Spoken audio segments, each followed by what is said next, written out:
آله وصحبه ومن والاه.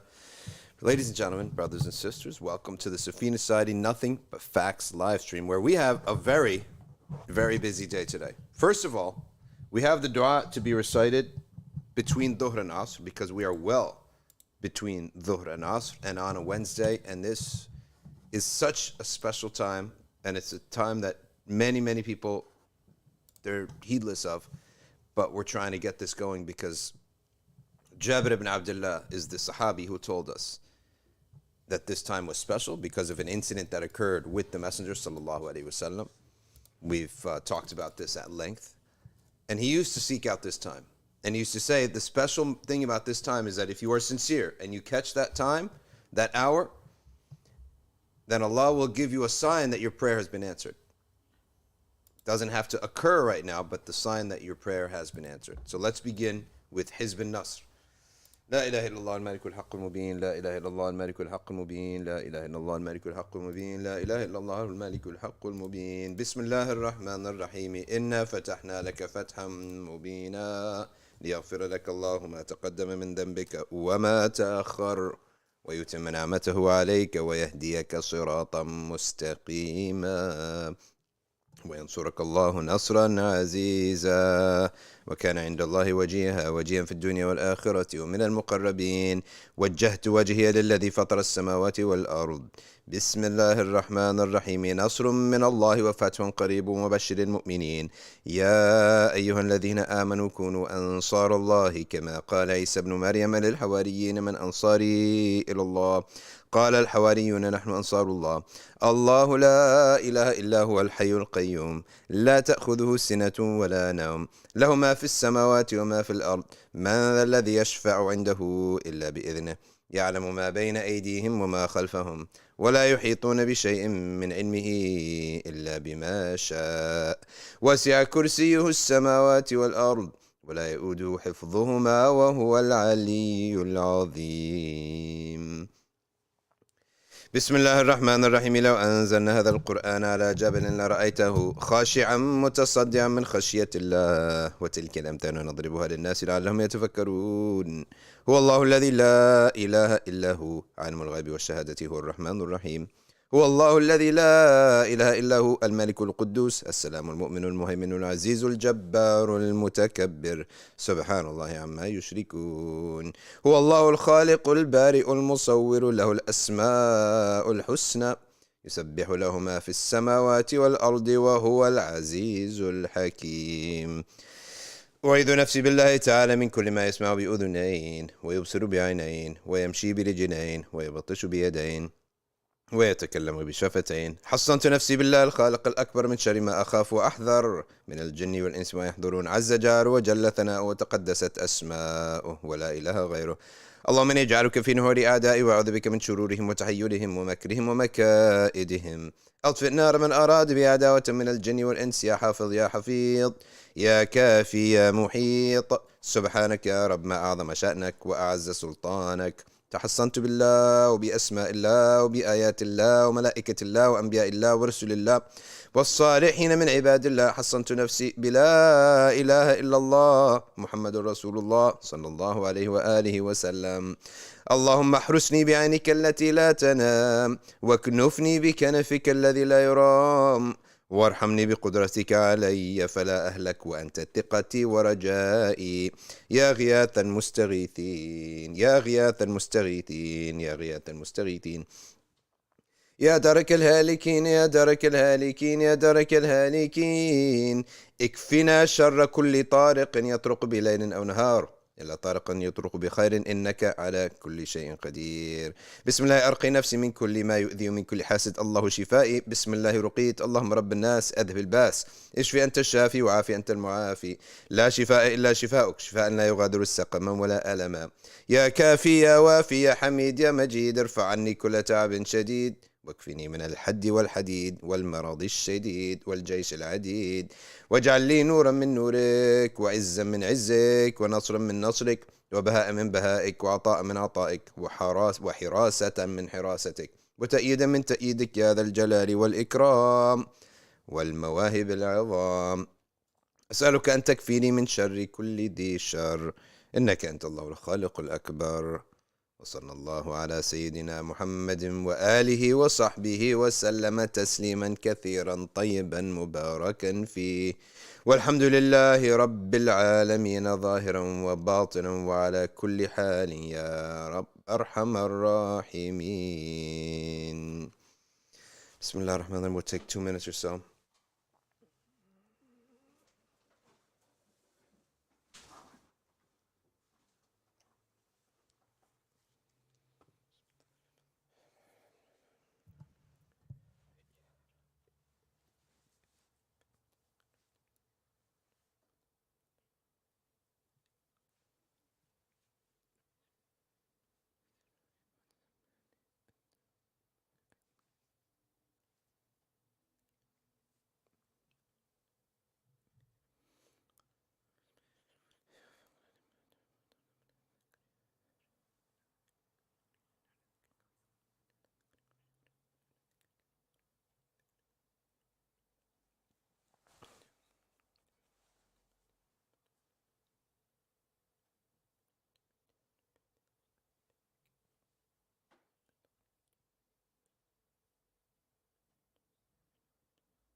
الله وبارك على سيدنا سبحان ربك رب العزة عما يصفون وسلام على المرسلين والحمد لله رب العالمين. Are we ready, right, with Abd Al-Rahman? Or should I do the other one first? Okay. So earlier this week,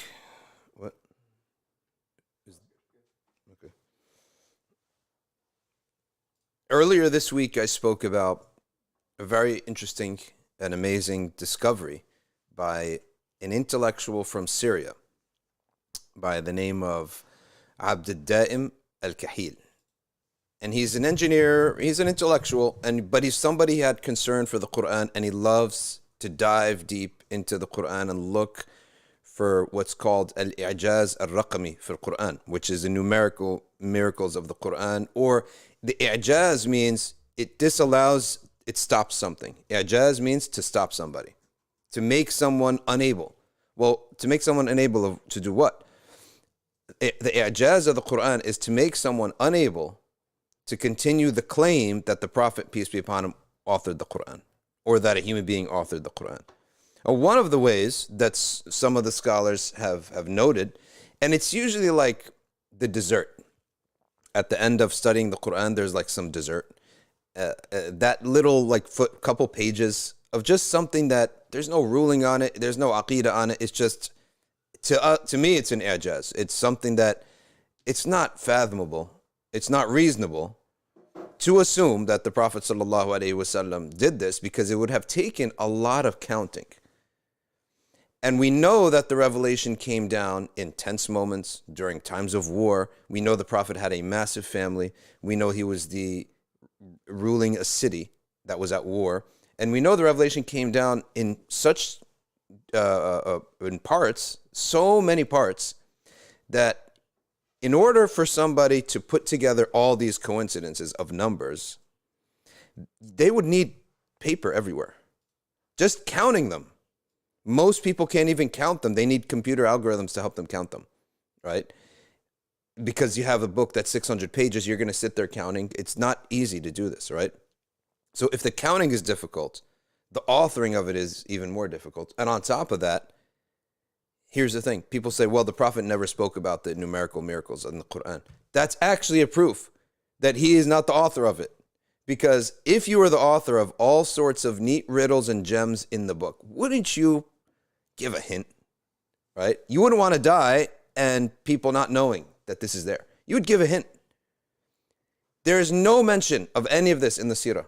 It actually proves the point that the Prophet ﷺ has nothing to do with this. Now, I'm repeating this again because we're going to clip this out.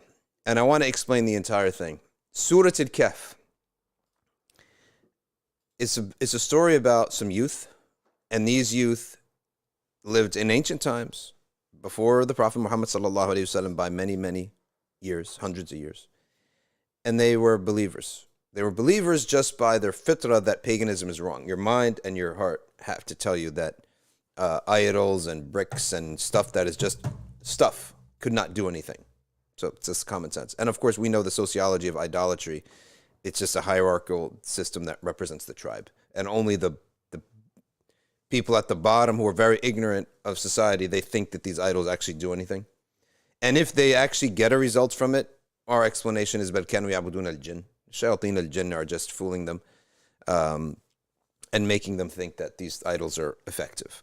Okay, so that's the explanation of oracles, medicine men, and all the stuff of the past. But these youth, the Quran says maybe they were 3, maybe they were 5. Some say 3, some say 5, some say 7, right? And don't even bother, except a minor. Don't even look at it except in a minor way. That's not the point. The point is they fled their king. And then they were seeking refuge in a cave. And then they slept in that cave. When they woke up, they realized centuries had passed. Everything was different now. And belief in Allah had taken over the city. They were believers now. And that the king there, he was a good believer, but he was facing a problem, is that his people stopped believing in the afterlife. That's the context of Surah Al-Kahf. Well, the Quran, Allah subhanahu wa ta'ala says that they slept for 300 years and add 9 more. They slept for 309 years. Now, an atheist contacted Abd al-Kahil, this Syrian intellectual, very knowledgeable, and he does a great job in dawah, to be honest with you. My dad sends me his stuff all the time. That's how I discovered him. So he reaches a lot of people. And he said, are you serious? You believe you're an engineer. You believe that someone lives for 309 years and sleeps for 309 years. Now, this man, he came across a concept, which is so important. And that concept is that there is never a time where any enemy of the truth, any enemy of Islam, any mocking of the Quran, any attack on the Quran, whenever that happens, it in reality is, in what they're mocking is a proof of the truth. We look at it the other way around. It's as if Allah's using them to show us, hey, there's something here, right? It's whatever you all mock and hate, one day, sooner or later, there will be a proof of this book in that thing that you're talking about. So he went in and he then decided to look into the story of the people of the cave. And he said, I looked in knowing for sure that we will come upon something that is i'jaz. It stops people from from what they're saying, the falsehood that they're saying. Keep in mind, believers do not need these no one's belief is going to be, but no one's belief is, our aqeedah and our belief is not based upon these things, but it definitely gives you, like, is your belief in Allah and Islam and the Prophet based upon lions and zebras and contemplation? No, you believe in the truth because of a lot of other things. But those things, when you discover some miracle in nature or some very unique thing in nature, it increases your iman.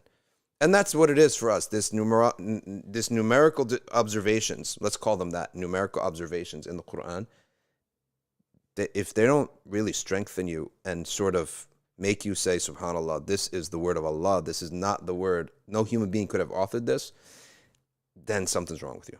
Okay. I hate to put it that way, but That's how it is. Well, when he studied this, he discovered something, that the word that they remained, which is the issue at hand, how could you remain for 309 years, is labithu. And that word labithu comes in this passage 6 times. And he noticed that this word is not used like this in any other surah. It's used, the root, and it has different derivations, is in the Quran, not that many times, but it's in the Quran. But none of them in one word repeated all over. So he took from this and he said, there has to be something about this. Like that word, it's going to revolve around that. So he closed off the passage from the first mention of the word labithu to the last mention of the word labithu. Again, labithu means to remain, which is the issue at hand. How could you remain sleeping for 309 years? And Allah speaks about them. Starting with ayah number 12. ثم بعثناهم لنعلم أي الحزبين أحصى لما لبثوا أمدا. That's the first mention. It then goes into the next ayah, and the next one, and the next one, all the way, it's 2.5 pages essentially, until ayah number 26. With the last word being قُلِ اللَّهُ أَعْلَمُ بِمَا لَبِثُوا. Okay?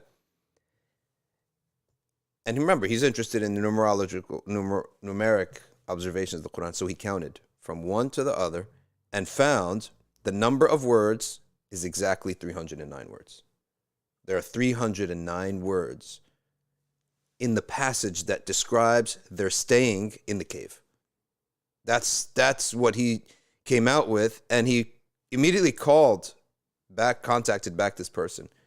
And that actually sparked the person leaving his atheism. He's an Arab from Muslim background, but sometimes he become atheists. So he came back actually to the truth just from this.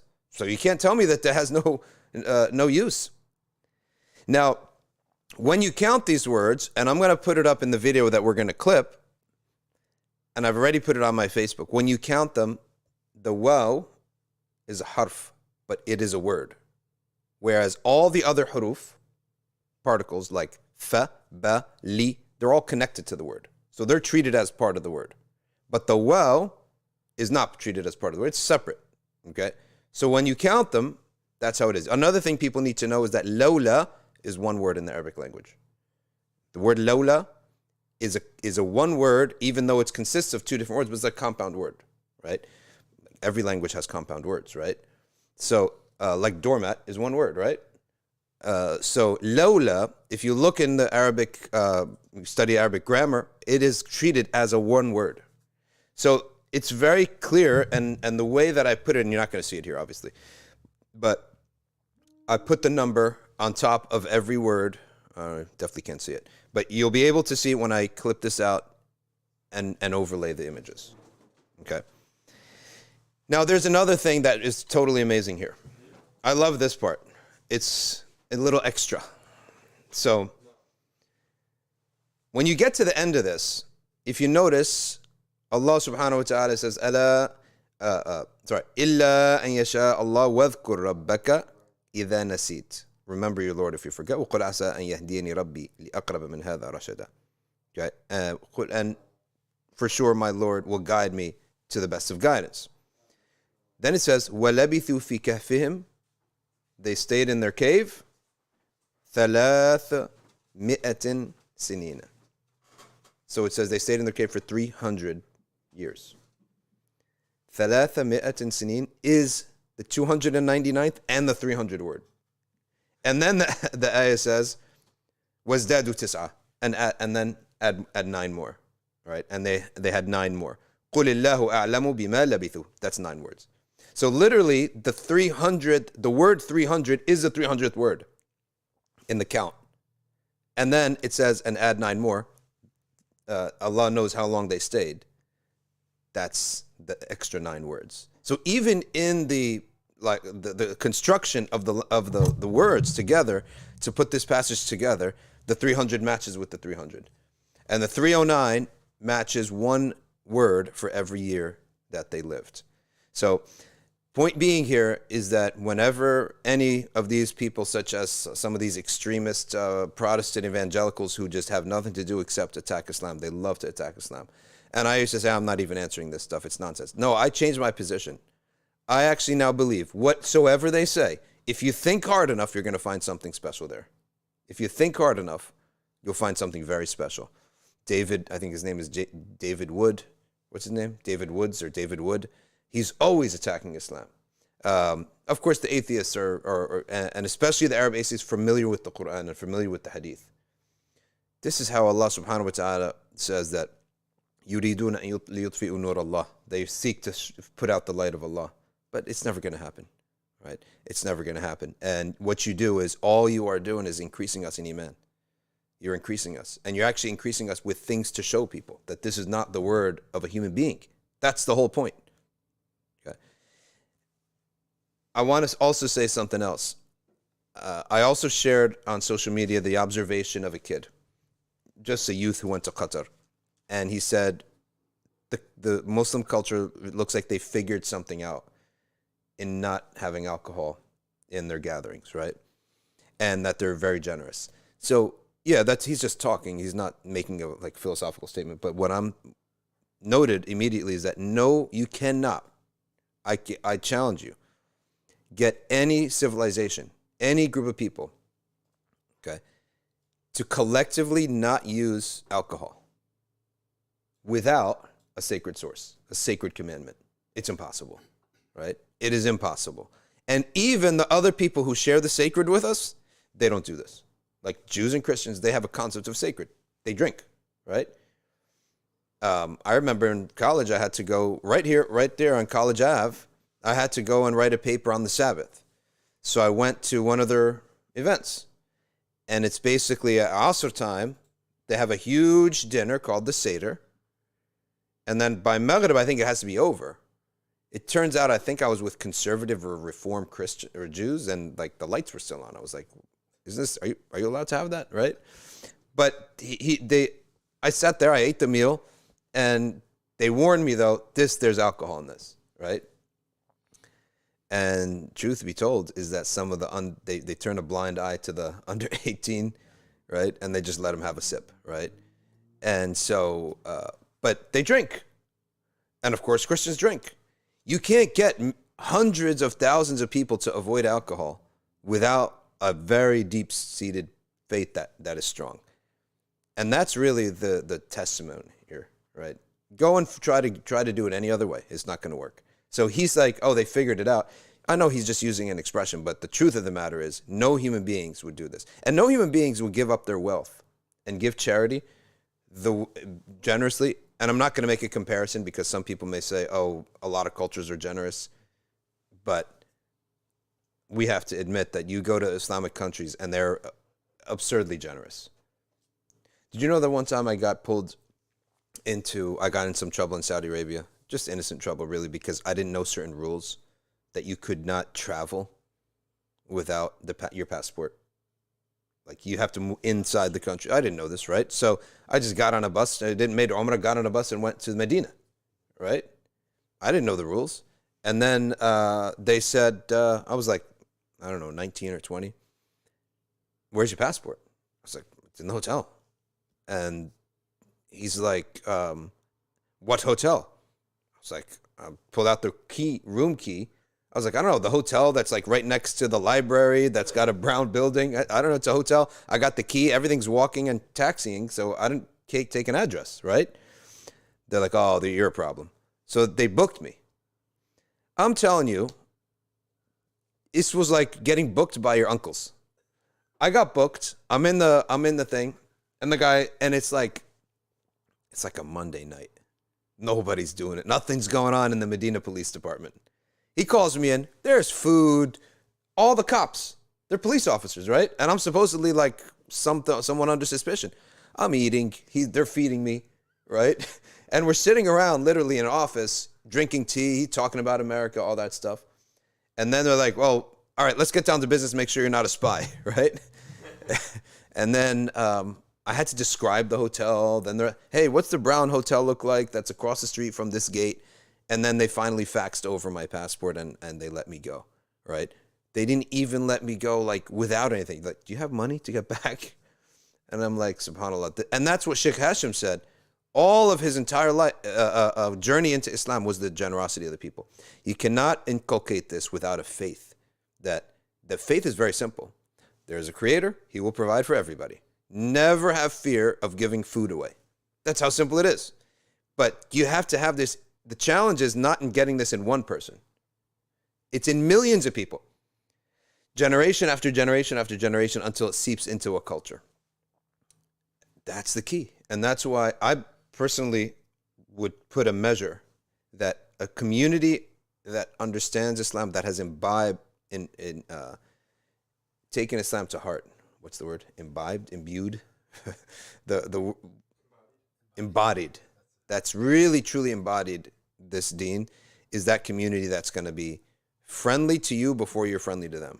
By the way, this is across classes, so it's not like the rich are generous and the poor. Like everyone's like this. People who don't have anything are still generous. Mm-hmm. You know? Everyone's like this, and in rich countries in Europe, you don't get that same thing. Bro, so we saw what that Scandinavian, yeah, you know, that study about the Scandinavians, how stingy they are, and it's like, and not to put people down. If I didn't believe in Islam, if you didn't believe in Islam, if you didn't believe in Allah, and when you're weak in faith, if your iman, if your remembrance of Allah is weak, okay, you're not going to share. If you're wondering how I'm going to pay my bills this month, you're not going to share, right? It's a very simple concept. And it's all about remembering that Allah Ta'ala is there.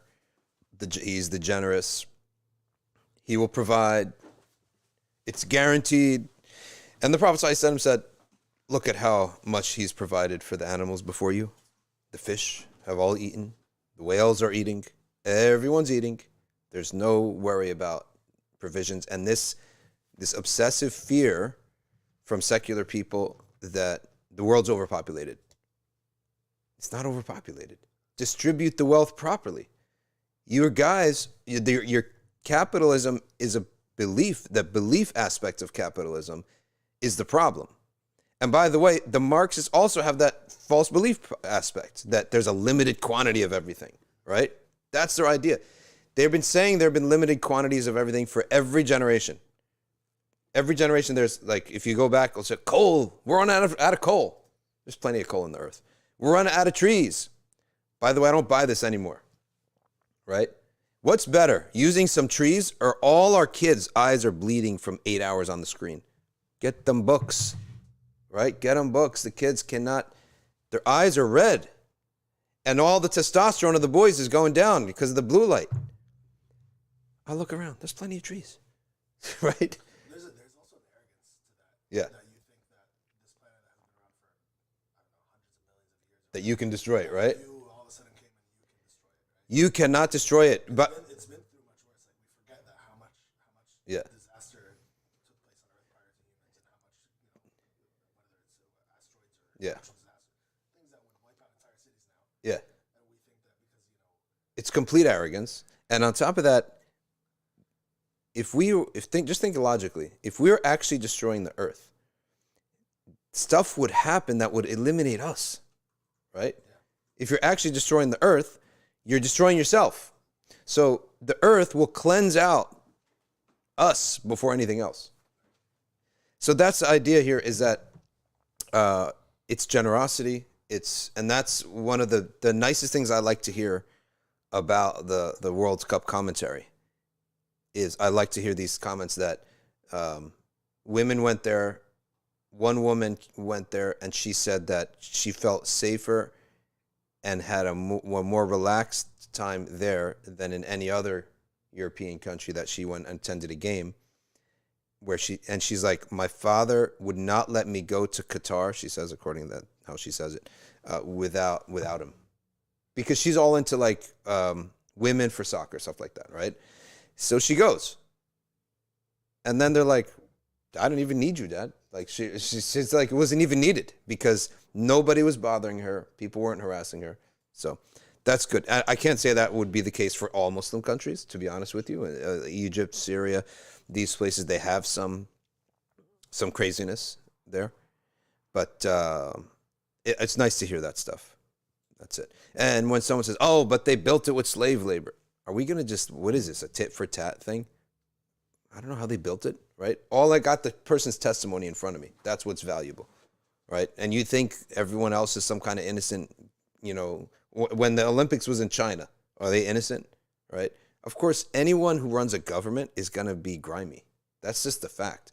Who cares about the government? What I care about is the people. That's what dawah, to me, dawah is the people. It's not the governments. All governments are going to be grimy in one shape or way or other. So, in any event, that is item number 2 under our belt. Item number 3 is that we have the passing of Sh Abd Al-Rahman al-Kattani. Let us read a little bit about Sh Abd Al-Rahman al-Kattani.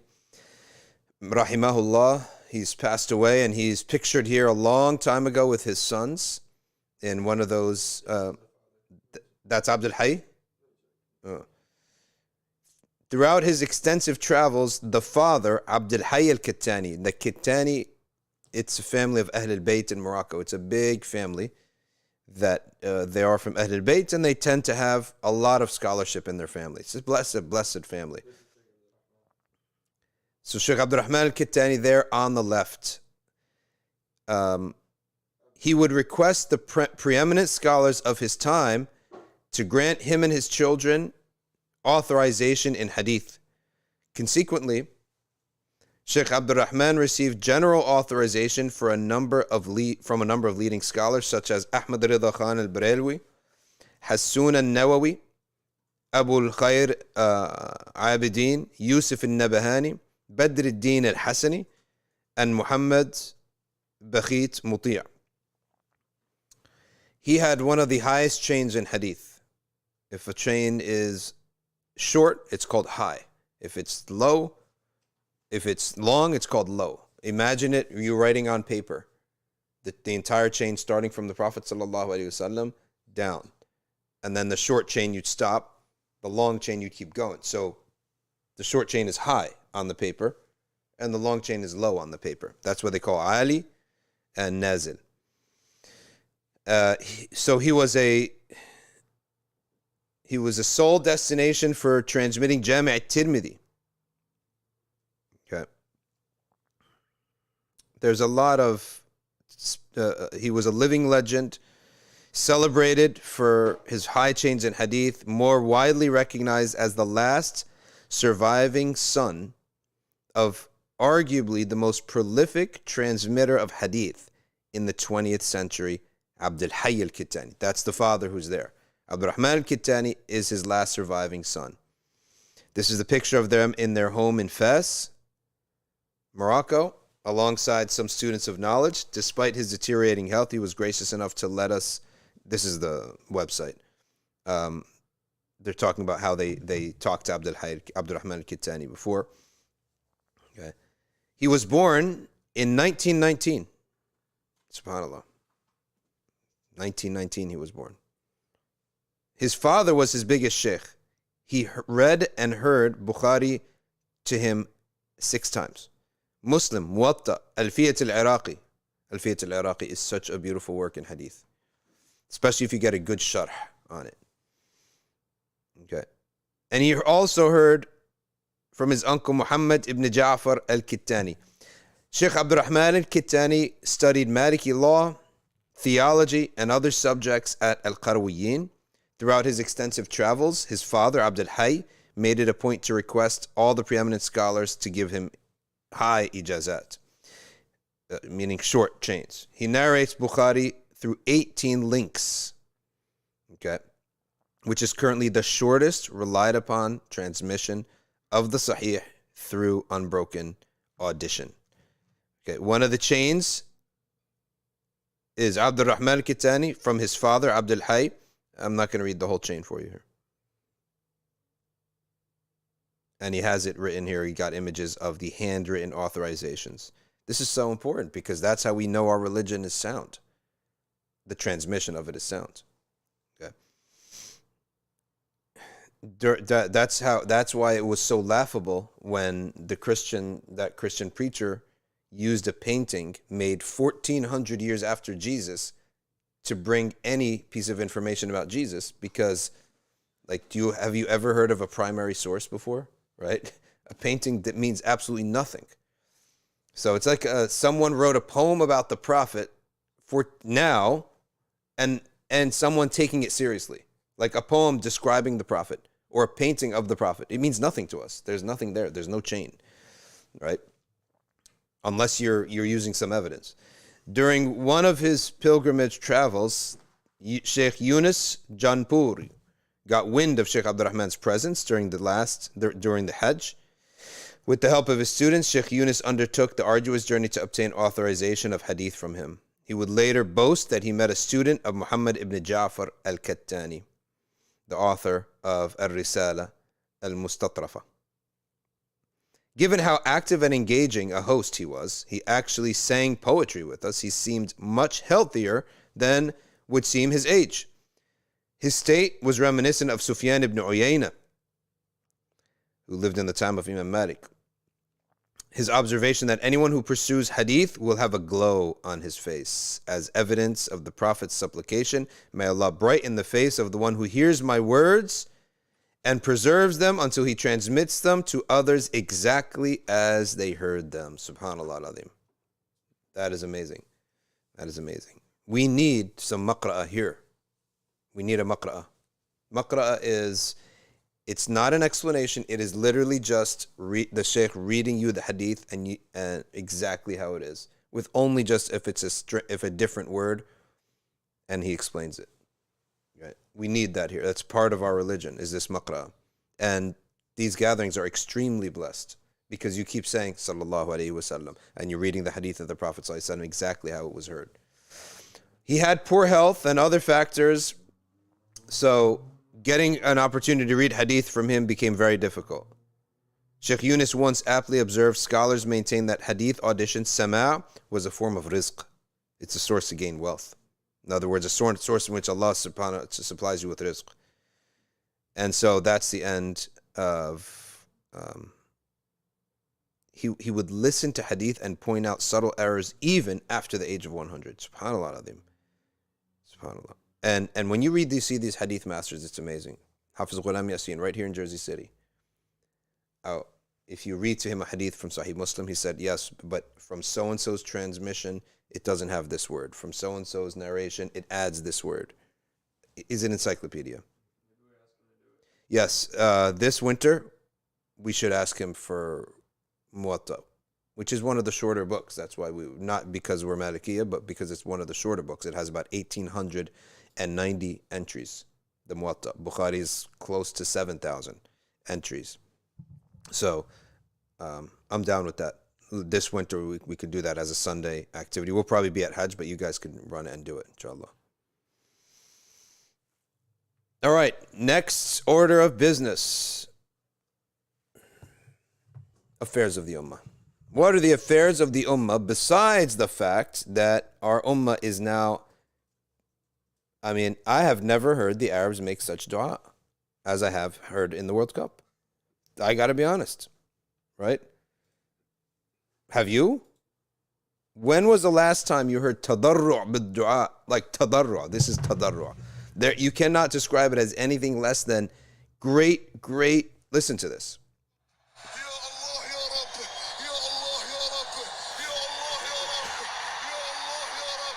This is tadarru' bid-du'a, right? Now, on the one hand, it's nice to see people making dua. On the other hand, it's a bit worrisome that the game evokes that, right? That, isn't it worrisome a little bit? Like, your heart is so attached to a game? That sort of worries me a little bit, to be quite honest with you. Hey, Ismail, do you know how to get out of this split screen? I don't know even how I got my iPad onto a split screen. Let me see. Okay. Do you ever happen to you? Okay. Okay. So let's paste this, what you sent me. But am I right? Like I don't personally, when I see people just having fun, I don't like suddenly get serious, right? because it's just, you ever hear the expression read the room? Everyone's just having a good time, right? Fine. Okay.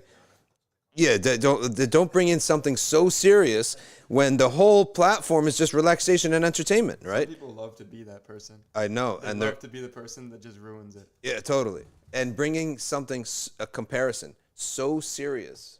Like, for example, someone, whenever I share these things, just like for the fun of it, and someone says, I wonder if he ever made dua like that for Palestine. And it's like, are you kidding? Like, do you understand that likulli maqamin maqal? For every gathering, every situation, there is something that is appropriate to say and not appropriate to say. And in the sense that you don't go to people who are just literally just unwinding and suddenly drop a bombshell of seriousness. So whenever I share that stuff, it's in the spirit of just like, it's just interesting, funny almost. To me, it's nice to hear dua, but it's also sort of comical. It's fine if you don't carry that beyond that moment, right? Let's say let's say Morocco lost the game. Yeah. If you don't take that and just be depressed for like a whole week, Yeah. then I think it's fine. You have a problem. If you're upset about it for just like the hour after the game, Yeah. you kind of move on. I think it's not a big deal. But I think if you're like you're so diehard of a sports fan, that, Yeah. I used to be that when I was in college. Yeah. You'd be upset for a couple of days. If my team loses, or if especially if it's just like you just can't stop thinking about it for like several days. Yeah. But as you get older and you start realizing there's the bigger picture is like this is not important at all. No, it's not You're more important at all. invested than the player who probably walked away from the game. Also Totally. lost, but he's just like, all right, I'm just gonna go back to my mansion and Yeah, enjoy my car and the player, unless like he's got something personally to achieve, they win and lose all the time. Big games, they're getting paid either way, right? So, but the question of someone's asking the question, is making dua for lahu bid'ah? Oh, okay. Because I don't think it necessarily it's bid'ah. I think it's maybe. Well, but at the same time, we're taught to. I don't want to say like, but we're taught like essentially to be in remembrance of like Of Allah all the time. all the time, right? Yeah. So I mean, I don't think I don't know. It doesn't seem to me there's a bad downside. If we're going to talk about rulings, the industry of sports would not exist if we followed the rulings of the Prophet ﷺ. Because the Prophet ﷺ forbade the mingling of prize money for games. All right. Right? You would not have an industry because the players wouldn't get paid. But what if you just pay them a salary to play? That's not prize money, right? Is it? It's Like it's different if you say if you win the World Cup you get X amount of money versus like you get this no matter what. it probably lahu is not a form of rizq in Sharia. Lahu. You'd probably have to find a loophole maybe in the Hanafi school. I think that's what they do. Because when I said to my sheikh studying this in Aqrab al-Masalik, the Prophet ﷺ forbade prizes for all games except war games by the military, assigned by the government, the ruler, so that the soldiers are like bored out of their mind. Nothing's going on, and no one wants to be a soldier. You train, and then finally, when it's come to action, you die. Right? What the heck? So the Prophet ﷺ permitted and even encouraged war games. So like archery, in our day and age, shooting. Like the best shooter gets this much money, right? Horseback. Today, maybe, I don't know, maybe cars might be a bit dangerous, but some kind of, anything that's a tool that's used in war. That the government establishes this as a contest. Because what it does, it encourages people to learn the skills needed to defend their country. And when people say, oh, you're a very militarized country, I said, listen, if you're speaking English, don't talk. You are more militarized than anyone else. And we wish to be more militarized than you. There's nothing wrong. I would want if you had a kingdom, wouldn't you be happy that all your people could at any moment be drafted? You feel strong about that, right? Wow. So we have no shame in that, be militarized, right? So to that then, can we say, or can somebody make the argument that having sports, even if it's not military related, encourages a population of lahu? No, but also you can make the opposite argument where the more people are into sports, the more likely they'll play it themselves, which puts them into shape. And it puts them into shape, but their mind is not game, into shape. I mean, that's a societal thing too, right? So I guess you can have sports without making it such a, because we've made sports into this multi-billion-dollar industry, right? And it's such a big deal. But I think having sports in general and encouraging that. Like even like a lot of countries have a sports ministry, right? Youth and sports ministry and all this stuff. You have to. You got to be in shape. So like you just won't have this necessarily a war game. Yeah. Isn't it better to be in shape at all? Because let's say, like you said, let's say a country needs to draft people. Even though they might not know how to shoot a gun, you've already skipped the step of like being in shape. We just now teach you how to shoot a gun, as opposed to you don't play sports at all. Now we have to get you in shape. Well, keep in mind the prohibition isn't on playing the sport; it's about the business of sports. Right. Okay. The Prophet did not want this as a business, as an industry, because look what it does to people. You got grown men, like, and this is not like we're actually become the Debbie Downers now, right? But I'm just saying, if we're gonna talk deen. Because some people bring in the deen when it comes to this. If we're going to talk that it wouldn't exist in the first place, right? But when you live in life, when something exists, you're not changing it, right? I don't see that there's, it's not necessarily like something that you have to shut down, because in light of the alternatives that people would be in. So we say, oh, okay, so we don't look at a million things with naked women. All right. You're gonna say no about music. Okay. Now you're gonna say no about sports too. That's way too much, right? So in light of actually living the way we live, okay, we're always choosing what is the lesser. Right. So if you want a kid, if your kid is gonna be up, hypothetically, hopefully he's not having any of these cases. But let's say, would you rather him be obsessed with like pornography or sports? So would you rather him be some weird person who does not bond with any friends, or someone who's all about playing basketball and soccer and football, where at least he's bonding with other guys? Right. And we use that in the masjid, right? In the masjid, the sports is like the biggest thing. Now, playing sports I don't think is an issue, because there is the benefit of health. It's the watching and following up with the players and filling your head with absolutely useless knowledge, right? If Imam Malik said that learning lineages of the Arabs is a useless knowledge, imagine learning stats, right? Knowing stats. But it does go to show how vast their brains are. It's like you youth, you can give lectures. Wallahi, they give lectures. I've seen high school kids who can't even tell you which way is up, give you a lecture on why is it that Russell Westbrook is actually not the reason the Lakers are tanking. Durus, right? With adilla, evidences. He'll tell you, well, this game they lost by 30 points. He didn't even play. He's got adilla. He's got evidences. All right, let's read here. More World Cup news. Let's read this World Cup story. Palestine is more than an Arab cause. The World Cup has demonstrated the eternal connection between the Arabs and the Palestinians. Okay? Palestine has been all over the news this World Cup, because obviously the Arab countries feel emboldened to go out with the Palestinian flag. So I'm sure that some Westerners are saying, oh, the Palestinian flag is out, but the gay flag is not. Yes. We say, yeah, because not everything is equal, right? We don't believe in things the same way that you do. Simple as that. Go put the Palestinian flag out in an NBA game or an NFL game. You will not have a career. When those poor Muslim guys made sajda on the Kansas City Chiefs, guess what? Their career ended a few years later. Not even, I think way less than that. They were pushed out of the league. Am I mistaken that they were pushed out of the league? I'm sure they were pushed out of the league, right? I think they were pushed out of the league, because they were pretty good. There were two defensive players for the Kansas City Chiefs, and they made sajda the way the European soccer players make sajda, because half the European soccer players, they're from, it's a very popular thing to do the sajda. In the video game, you know what they call that move? Oh, they can't call it the prostration, they right? They call it something else. Yeah, kiss the ground or something like that. They kiss the turf. Kiss the turf or something. Yeah, it's funny. We were mistaken, this article says, to think that Palestine represents the central issue for all Arabs. Such language suggests that Palestine is an external subject to be compared to other collective struggles that consume most Arabs. The ongoing celebration of Palestine and the Palestinian flag at the Qatar World Cup 2022 by millions of Arab fans compels us to rethink our earlier assumption about Arab people's relationship with Palestine. Let me just give you another zoom out real quick.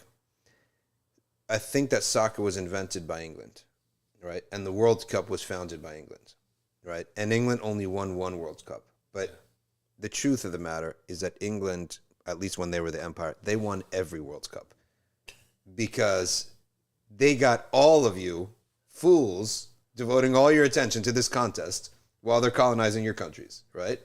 That's basically the joke of, like, that's how I view these sports, that England spread most of these sports, right? Cricket, they have a massive World Cup, and we beat India. England, whoever, I think that, I don't know if they did this by design, but they must be laughing, right? Because here we are actually working and colonizing you people, and you guys were playing a game. If we were ever to get serious about sports, that would be my take on it. England, whatever the world order, is winning all of these, because we don't even believe in these borders, by the way. There's no difference for us between Morocco and Algeria. That border should be erased with a pencil. Libya, Egypt, Sudan, erase all these borders. Jordan, Syria, erase all these borders. So that's why I actually don't like these flags going up. That's just the serious aspect, but in the moment, I don't really get into that. The starting point to my argument is Rome, not Doha. In August 2021, I attended a friendly football match between Morocco's Raja Casablanca and the Italian team AS Roma. Thousands of Moroccan fans accompanied their team. Although fewer in numbers, their matching outfits, songs, chants, and group dances in the stands made them more visible than the rest, because they got that awesome red and green flag, which sticks out. Although the environment, by the way, what dance was that by the Moroccan player? Which one? The duck? Oh, it's apparently something that he does with his teammate in. Is that a thing? His Spanish teammate in back in Spain, and so because his Spanish teammate wasn't called to the Spanish squad, he did it by himself. For himself, okay. I don't know. But it was a strange thing to do for the. Yeah. It had a deep meaning behind it. Yeah. Apparently, I didn't know that. I thought, and then like somebody posted about it later, saying like, oh, it's because his teammate from Spain wasn't called up to the Spain squad, so he did the celebration by himself. I didn't realize that. Okay. Well, that's what they were saying, at least. It was an interesting celebration. At least. Never seen that before. But. Although the environment of the game had little or no political contest, Moroccans sang for Palestine and wore Palestinian kufiyas, that white and black that symbolizes their fishnets and other things. You know, that white and black, it symbolizes the fishnets and everything. Draped with the colors of the Palestinian flag. It was a heartwarming gesture. I love to see it, to be honest with you. Typical of Arab fans at football matches. And you're not going to see that from the Egyptians. No offense to the Egyptians out there. We have been, in our country, it's like brainwashed, almost anti-Palestine. I'm telling you. That's the vibe I get from seeing Egyptian news and hearing Egyptian people. That's, I think, still only in the elite class, though. Only the elite, you think? I hope so. I still think maybe those are the people I know. I think if anything, this World Cup, and even on a larger scale, it's indicated that maybe it's revised it. There's there was that tide of normalization that was going on. Yeah. I think this just showed that tide is not reflective of the populations. Right? That's good. Even Morocco is one of the countries that normalized, right? But they've also been one of the people. That's why you got to separate between governments and people. They've also been one of the fans who've been most prominently, singing Palestinian songs. So it shows there's a huge disconnect. Yeah, there's a big disconnect, and I hope that's the case. But sometimes when I would go to old relatives' house and they got the Egyptian news on, they're literally anti-Palestine. It's disgusting, actually. Yeah, it's disgusting. They've convinced people that. Yeah, they should side with Israel almost. They've convinced them that all the problems in Egypt are caused by the Ikhwan and the Palestinian refugees. Syrians. And now Syrian refugees. Syrian refugees are just jealous because they came in, and within 3 years, they're doing better off than you. Because they work. They wake up and they work. But the Egyptian person himself is not guilty of any reason that why their country is backwards or anything. No, they're not guilty. It's the Palestinians. It's the Ikhwan. If a light bulb goes out, it's the Ikhwan. And I never followed Ikhwan. I don't even know what they're all about. Yeah. I know what they're all about, but the details of what's happening, I don't know. I couldn't tell you the names of the founder, of the leaders today. I couldn't tell you who's in jail, who's not. I don't follow it, right? But it's just sort of silly to me Oh, Ikhwan. Oh, Ikhwan. It's true. And when Ikhwan was like the moderates of the 90s, Yeah. almost liberal in a sense, because they're open to democracy, etc. They were like the acceptable version of the 90s. Now, the Overton window keeps moving over and over and over. Now, eventually, Muslim will itself be a bad thing. In any event, as the fans began leaving the stadium in larger numbers, I realized that the very fan culture of Raja Casablanca was modeled entirely around Palestine. Their main slogan is Rahawi Filistini. Raha, the team, were Palestinians. That was their word. That was embroidered on their jerseys. Subhanallah. So the owner of the team clearly is imprinting. This is like the anti-Robert Kraft. Is Robert Kraft the owner of the New England Patriots? He's a big Zionist, right? Which your entire career in terms of the New England Patriots was launched on a Saturday night, right? On a Saturday. It was launched on a Saturday before sundown. I'm pretty sure it was before sundown. That epic game against the Raiders, right? You were working on a Saturday, Mr. Kraft. Anyway, by the way, he is a great owner. As an owner, he's the best, right? Set aside his politics on Israel, which it's expected. He's a Jewish man, and his dad was like almost a rabbi or something like that. So, but as an owner, he's one of the best. Considering the absence of political contest to that match, clearly the Moroccans did not see Palestine as a message to be communicated using sports as a platform, but they have internalized it to the extent that it's an integral part of their everyday reality. That's great. This is amazing. It should always be like that. When I asked a group of Moroccan fans on why they embrace Palestinian symbols, the question puzzled them. They said, Palestine is in our blood. The love for Palestine is in our veins. A man said, overcome with emotion. SubhanAllah. Can you tell me, and look up on your phone, who designed that Palestinian flag? I think all these Arab flags were designed. All these Arab flags were designed by a lazy designer who, after Sykes-Picot. Hey, Rai, could you type in and get us an image and type in all Arab flags? All these Arab flags, it's a lazy designer who like had 3 minutes to come up with all the flags. So he's like, all right, green, white, black with a red stripe. Green, white, black with a red triangle. Look at that. Here it is, Sharif Hussein. Copy that, paste that, please, and put it up. There's like 2 unique flags. Everything else is red, white, black. Red, white, black with green stars. Red, white, green with a black triangle. Is there anything? I think it's... All right, tell me. So this is actually interesting. I didn't know this. The origin of the Palestinian flag was designed by none other than Sharif Hussein, who led the Arab revolt against the Ottomans. Sharif Hussein, who led the Arab revolt against the Ottomans. Okay. And this was in 1916. Yeah. Palestinian people raised it as the flag of the Arab National Movement in 1917, and then finally in 1947, the Arab Ba'ath Party interpreted the flag as a symbol of the liberation of and unity of the Arab nation. All right, look at these flags that are up on the screen. Algeria, I know it's a nice flag. Saudi, why'd you put the Shahada? That flag is going to be on the ground. It's going to take the Shahada off the flag with some respect, right? And actually, they did say that the Saudis said we're taking the Shahada off the flag. I think it's for secular purposes, right? Because all their behavior indicates they want to be totally secular. Right. But that is actually something I would agree with too. Shahada does not belong on something you wave like that, and then it goes on the ground, blah, blah, blah. Okay, Morocco, all right, nice flag. What is that? Tunisia, nice flag. Qatar, okay, it's something. But go from the top left picture there, under that, and that whole second row, and the one on the third row in the left. Yep. It's all the same, right? What's going on here? It's interesting because I've always... There are 3 that are literally 6th graders could have done a better job. I'm interested in who's the blue with the white star. Who? Oh, the Uyghur flag. Okay. I thought they have a hilal. I don't know why it says Arab though. Anyway, what is the Mauritania, actually. The Mauritanian flag? That's not bad. What is that flag with the red, black, and green and the crescent? What is that? That's Libya. That's Libya.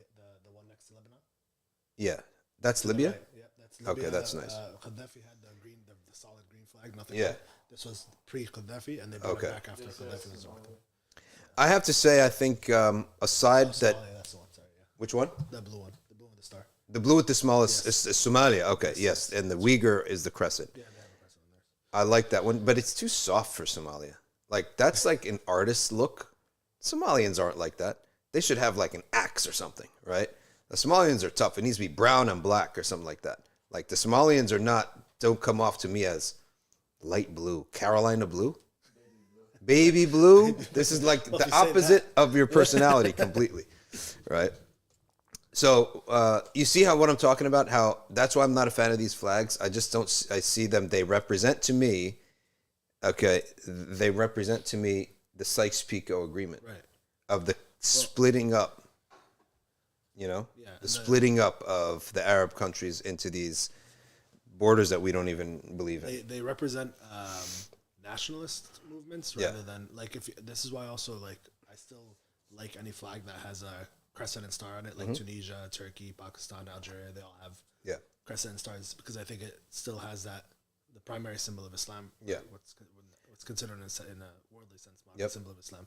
But this is they even like we support the Palestinian flag now because of what it stands for now. Yeah. But in its origin, like it represented something else, and like and it represented an anti-Khilafah movement, an anti This crescent. No, I mean the red and black. Because it was made by somebody who essentially fought the Khilafah because he thought he should be the Khalifa because he was a Hashemi. I got you. Yeah, and that's who the British are the ones who whispered in his ear, like, "Hey, you should do this." That was the whole Lawrence of Arabia thing. Yeah. So that's where a lot of these flags originate from. The early 1900s, they come from. They're kind of supposed to represent like Arab nationalist symbols. And they're like, it's like the blood of revolution. Yeah, exactly. Blood of And revolution. the like white what's the peace. black? Black is like I don't know. I think something about struggle, Strength or something like that, and then purity in between. Yeah, exactly. Yeah, so none of those, all those red and white black flags, they rub me the wrong way. I like the, in terms of all these countries, Pakistan is special to me. It's like explicitly founded as a place for Muslims, Yes. right? No matter what, all the nonsense that goes on with their, again, what do I care about their government? The regular person, right? The intent.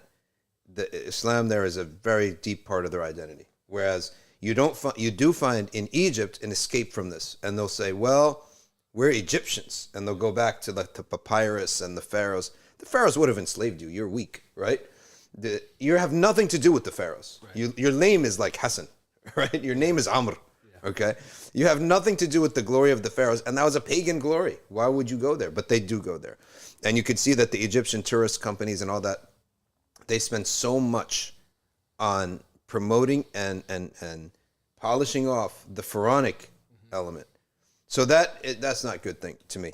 And they did that whole remember they did that whole procession from the old Egyptian museum. That did an 8-mile procession. Yeah, with like pharaohs and that's like, are you insane? Do you want to get like adhab of Allah come upon you? But nothing like that for the masajid of the Salihin. Like Masjid al-Shafi'i is just a place of beggars and it's broken down, no repairs, anything like that. Everywhere where there's like when I went to, I made it a primary thing to visit like historical Islamic sites, and it's so usually the poorest places, unkept, like they're completely unkept. The Islamic history is not cared for. Whereas, so there's a dual identity there, or an attempt at a dual identity.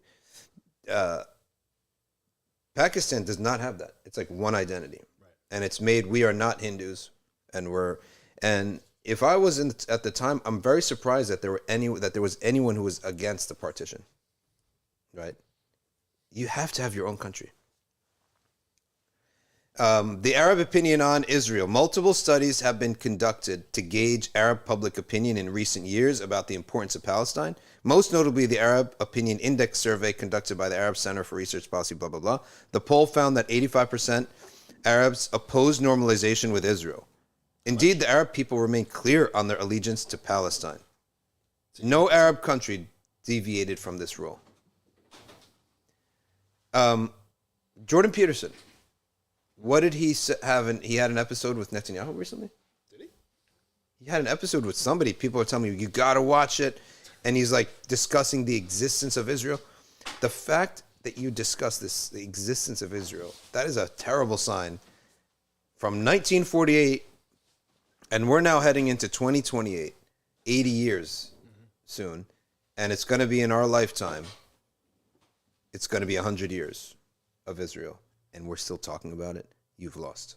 Yeah. Just the fact that, like, I don't care if you negate it all day long. You're still saying it, right? Anybody who says Israel has the right to exist, you're digging your own grave because you're saying it, right? Maham says he did meet the foreign minister. Okay. Okay, so I have to watch this. Oh, the foreign minister. Yeah. And AW, but Doctor, didn't you say that last time that the scholars were against? Yes, some scholars, they were against it. I wouldn't know why they were against it. Like, what was their... I would feel like that you definitely have to have... You cannot be majority Hindus. They will do what's happening to you now. Right, exactly. Okay? All right. It's different than, like, partitioning the Arab states, which are all Muslim. Yeah, they were all Muslims. But now you're saying, okay, well, Muslims... Yeah. I mean, look at Pakistan today. They've accomplished a lot in a matter of, what? Exactly. 75 years. I don't know what Jordan Peterson did, but all of his tweets in the last week were all about, like, how dead against he is anti-Semitism. Everything is anti-Semitism, blah, blah, blah, blah, blah, right? Because you can be anti-woke all you want. You'll be fine. Yeah. On YouTube, you'll come back. They'll bring you back as long as you're a Zionist, right? It's not like we're here trying to be anti-Semitic or something like that, but when they go way over the top, that shutting down any criticism of Israel, that's why these guys exist. They exist being anti-woke, anti-LGBT, anti-trans, because he's a Zionist, right? Sophia, yes, he is back on Twitter. Jordan Peterson is back on Twitter. All right, let's keep reading the story. The Qatar World Cup raises new questions, not about the centrality of Palestine to Arab political consciousness, but whether the representations of Palestine are merely political and whether Palestine is just another issue to be juxtaposed with other urgent Arab issues and causes. I don't even know what he was saying there, to be honest with you. You know when someone writes something that it's not really... Even the Israelis, with their much-touted intelligence agencies and supposedly good grasp on the mood of the so-called Arab street, seem confused and angry as they rush to Qatar to report on the World Cup, and they've been getting rejected and embarrassed. Every day there's a new clip of someone pushing away an Israeli reporter. It surprises me that they are surprised. I mean, what did you expect? Like, I don't know what the propaganda machine in Israel is doing, convincing people that the Arabs are somehow on board with Israelis. Mm-hmm. But like, this is and even the Israeli prime minister before the World Cup started told Israelis to keep a low profile because it's not friendly territory. It's not friendly territory. It shouldn't be friendly territory. Like, should, However, two Israeli reporters, Raz Shechnik and Az Muallam, returned to Israel disappointed. You tone deaf? Like, you're not aware what people think here? Failing to connect the dots. Yeah, that's a good way to put it. Failing to connect the very basic dots between Israel's apartheid and military occupation in Palestine. The Yedioth Aronot journalists have reached this convenient conclusion, despite believing, as open-minded liberals we are, that the conflict with the Arab world is between governments and not the people.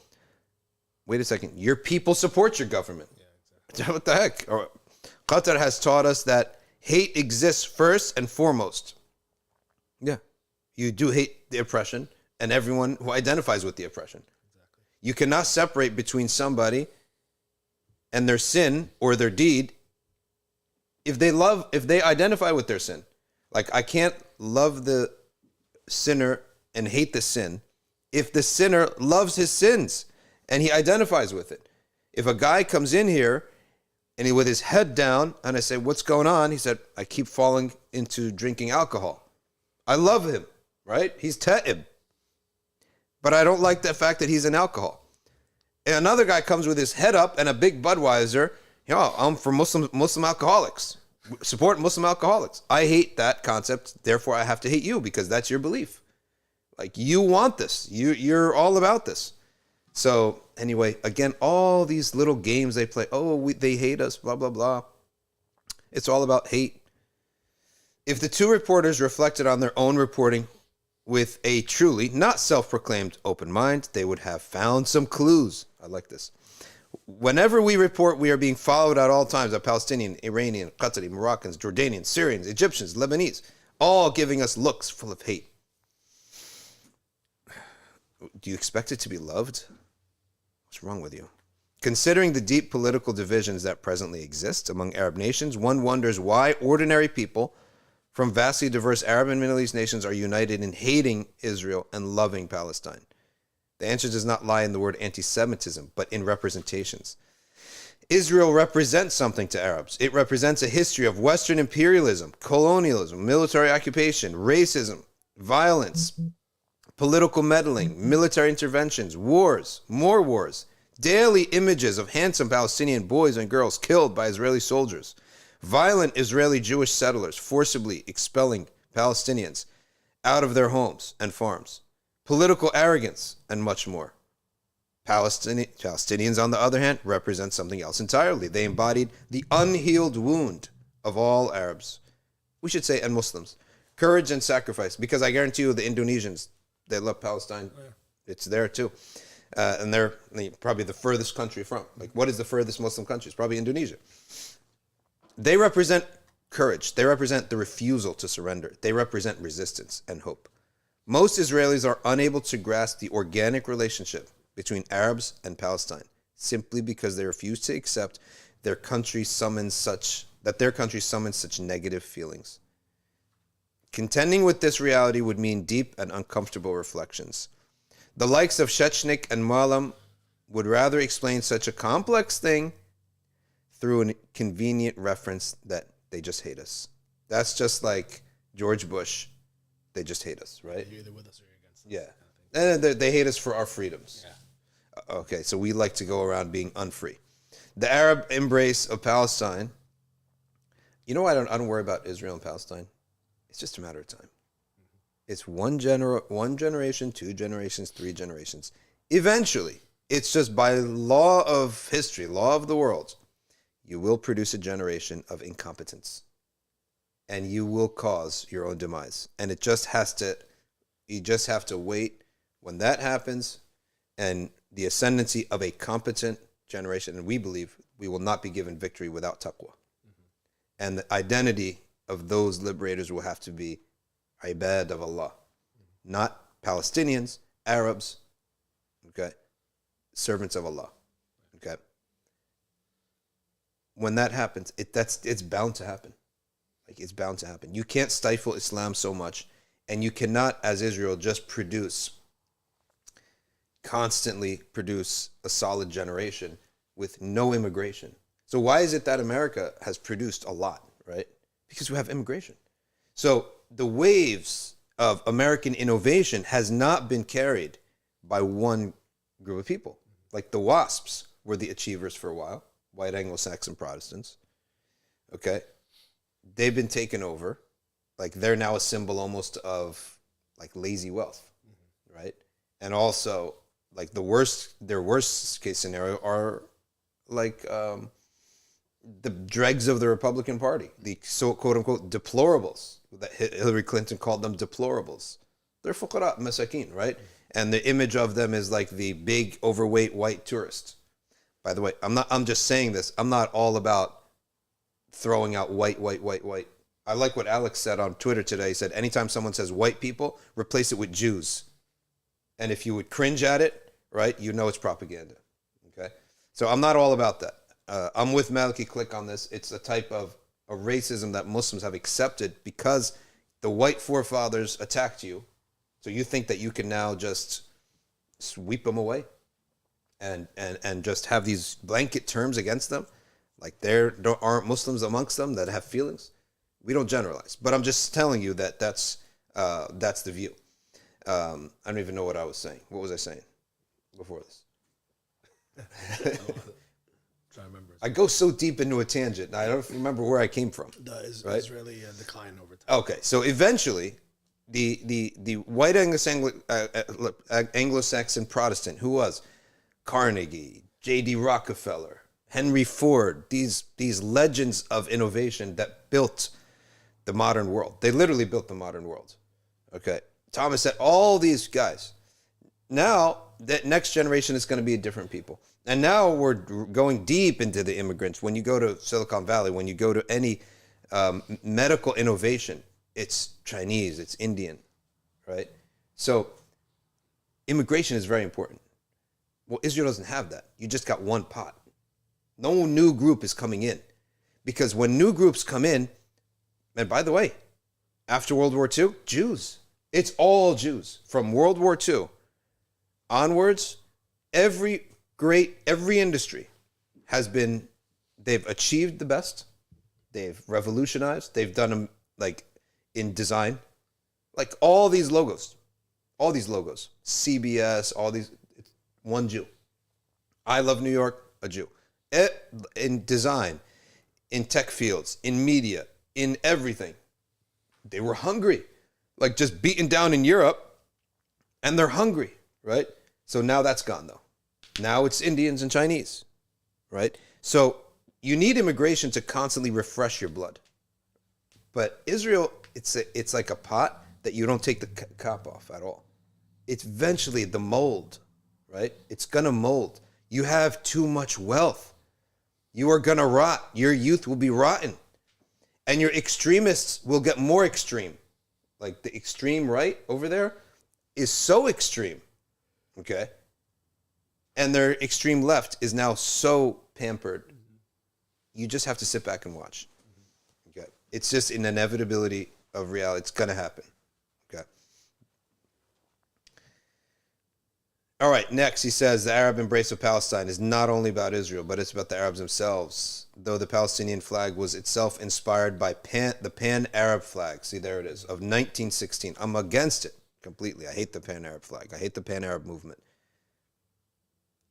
Explain to me, Pan-Arab. When was the last time Arabs did something by themselves? The Sahaba. That's literally it. The Sahaba, maybe 2 generations. But from the Abbasid time onwards, the Arabs had by them the Turks, right? In terms of the deen of Islam, the Persians, like the knowledge aspect of things, the Persians. The Islamic West, Berbers, right? Arabs have not done something by themselves for eons. And they failed at this too. A miserable failure. Yasser Arafat, that's your guy? That's your guy that ends up rising to the top as being the representative of that. Even that, they didn't do it by themselves. The Pan-Arab movement was a fraud. It was a British idea. It was a British idea to separate you, to break you up. You are fools, subhanAllah. It's unbelievable. Are the British that smart, or are we that dumb? It's a mix of both. It's a mix of both, I think, yeah.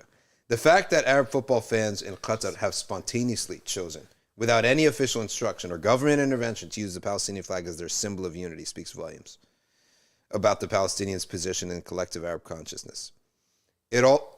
I'm telling you, as nice as this news is, it's still sort of, you got to put it in context. We are winning at making noise in sporting events. We're not like we're in the UN, right? We're still really at the bottom, but it's got to start somewhere.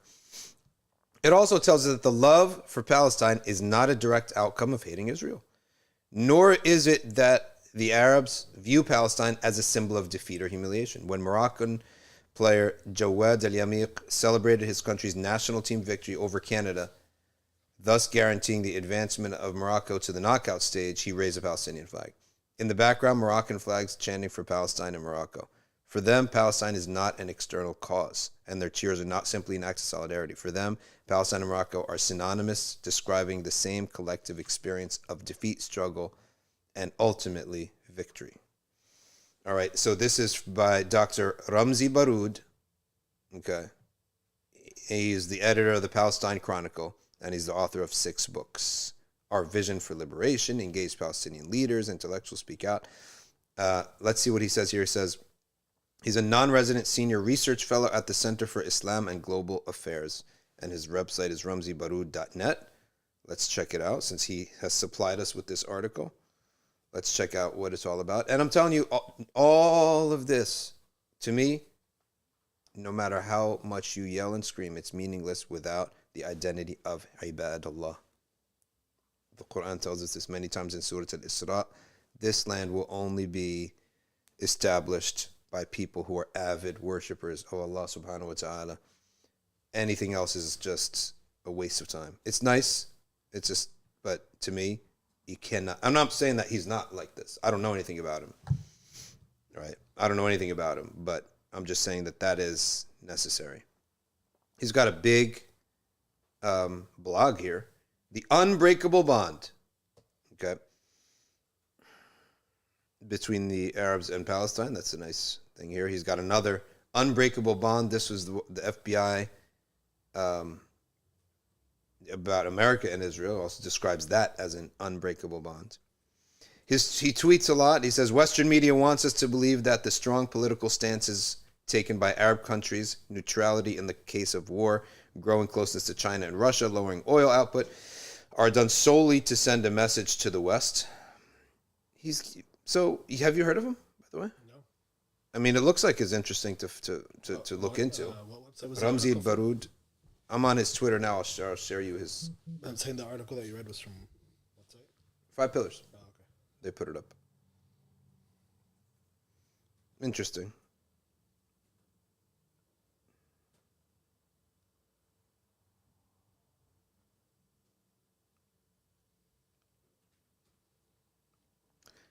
All right, let's go to the Q&A section of our talk today. Let's start. Let's start with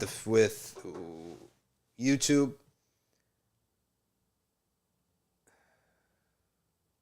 If you have a question, put it down because I'm not scrolling up. Okay. Have you guys spoken about Indonesia law changes? No, I didn't. You want to look that up for us? Indonesia law changes. Khalil Hamza, assalamu alaikum. A popular YouTube channel held a debate where a person claimed that to do a homosexual act is not haram. That is ridiculous. Indonesia law is criminalizing. I saw that earlier today. I forgot. What did they criminalize? Criminalizing premarital sex. Criminalizing premarital sex. So God's law, basically. Yeah. I don't know. A lot of people are not going to like that, but tough luck. And Amal also explain why the Somalian flag is blue is because they have the longest coast in Africa. Is that what it is? Yeah. Honestly, change it. Make it black with like With a blue star. No, make it black with a pirate on it. That's the best thing they did one day. I love that. Somali pirates. They were amazing. Guys in flip-flop, 30-cent flip-flops, right? And went around taking these massive ships. It's illegal, I know that, but it's an accomplishment. You can't deny that it's not an accomplishment. They had the guts to do it. I personally loved watching that in the sense of just the entertainment aspect, not knowing that it's... Huh? That movie? No, just that they were doing that. trend. Yeah. I was like, it's amazing. They're taking like multi-million-dollar oil tankers, right? Is drinking medications with alcohol haram? Is there that? It is. If it makes you drunk, then yes. If a lot of it would make you drunk, then yes. If it's completely transformed, that's a different subject. What medication is alcohol? Like, for example, cough medicines and stuff. Yeah. How many years was Sayyidina Adam? Many years. Why Arabs have stopped keeping the beard? Because they want to be like the British and the French. It's the same reason they have that ridiculous green furniture and stuff like that. Remember that stuff? That was like all French. What are the 7 mathani, says Sophia.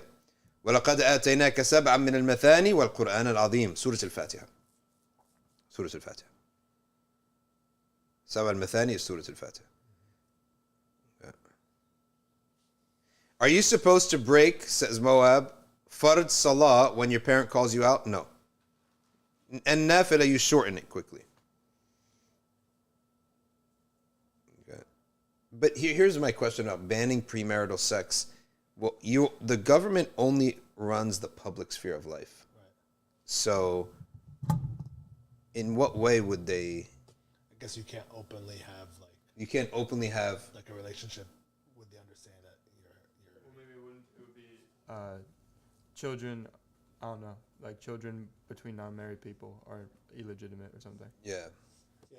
That, or There would be rules on that. Like even here, if you see people who are not married who are together, there's an understanding that they're. Okay, so if you reported in the hospital that I'm the dad and you don't have a marriage certificate, then what do they do with you? Oh, They lash you? 40 lashes. Where's my man? Or in the doctor in the healthcare practices, they always ask like patients like, "Are you sexually active?" So I Yeah. guess in that case, you would say no if you don't want to get punished. First, get my man, first of all.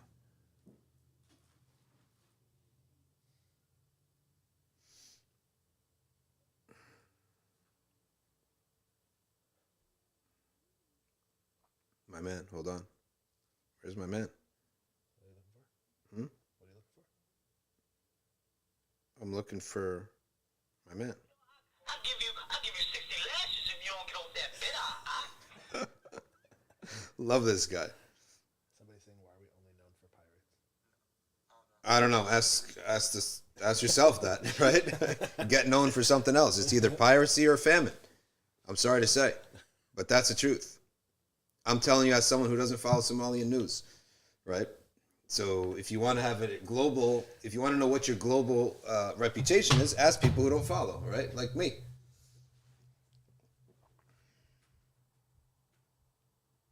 Hilarious. They're laughing. Why are we only known for...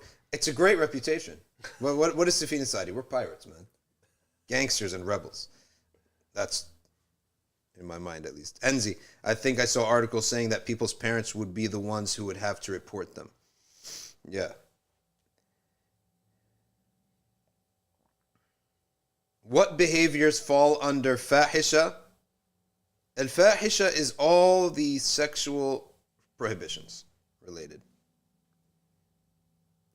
Amal says, we love our blue flag, but we're not proud of the piracy. They got greedy.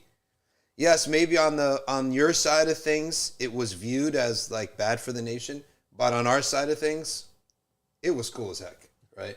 You got these guys in like tugboats, like little mini boats with one little motor at the back, and managed to take over massive Saudi oil tankers and all that stuff. All right, Aisha Davies says, sorry, off topic, random, but wanted to say NBF lives and so on have been really boosting my men. Allahu Akbar. MashaAllah. May Allah Ta'ala let us give da'wah, amma, general da'wah to the Umma until the day we die.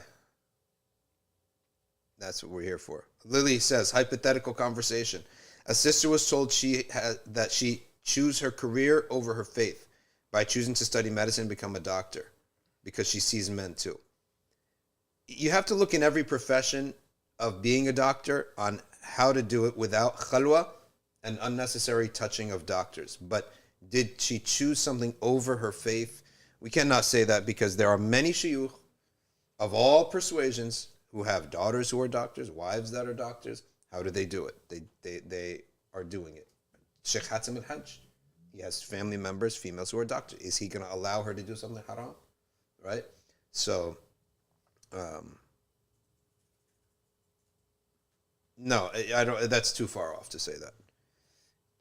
What can Muslims do to support Palestine in more ways than making noise? To be honest with you, it's just spreading the belief at this point. We're at the bottom. Just the belief in the identity.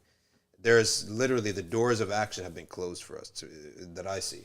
I will say though, one of the occasionally promising things that you see is whenever there is, like, especially in Ramadan when Israel goes into Al-Aqsa and does all starts fighting and scuffling with all these Palestinians and beating them up and whatnot. You always see this huge return of this massive wave of Palestinians making huge salah at Al-Aqsa. Yeah. And then you see the crowd that just spills over for streets and streets, which is, I guess you could say, it's a promising sign that there is the response to that violence is to go and pray in larger numbers, right? Even more than you normally would, and so you see this huge turnout, and I think that's one good thing, right? It's also keeping the identity of Aqsa as a holy site. Keeping the aspect, it's all mental and spiritual at this point. There's literally no action to be done. You can't do anything. It's all about identity, passing it on. The belief, keeping the belief in your heart. That's what I see, personally speaking. I don't see any other avenues. But also, the identity has to be done right. If it's as Sheikh al-Sha'rawi, many scholars said, it is as Allah says in Surah Al-Isra, this house, Al-Aqsa, will be liberated by people who are described as worshippers. So, marching, yelling. Habib Omar says, when the Dajjal comes, meaning the forces of evil, are never concerned about who marches and yells. Who cares, right?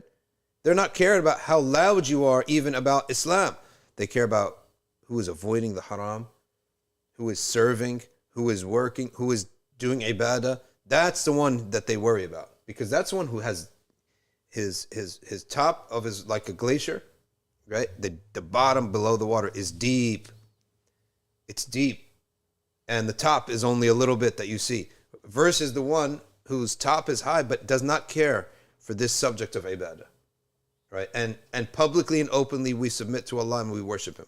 I think It's got to be part of the identity. you've said something this before because people say, "Oh, well, what about like strengthening military and strength and political?" And I think you said something to the effect a while ago. You said something to the effect of, and I think almost all scholarship would agree on this: is that you strengthen your iman and you strengthen your deen, Yeah. and all that will happen as a result of it. That if you strengthen yourself as Muslims and as a global Muslim community, as a national Muslim community, whatever it is, eventually you'll begin to straighten out every other aspect of your life, your political aspect, your military aspect. Everything will be straightened and out. you'll become a military power and become It'll a grow. political power and a social power. Everything.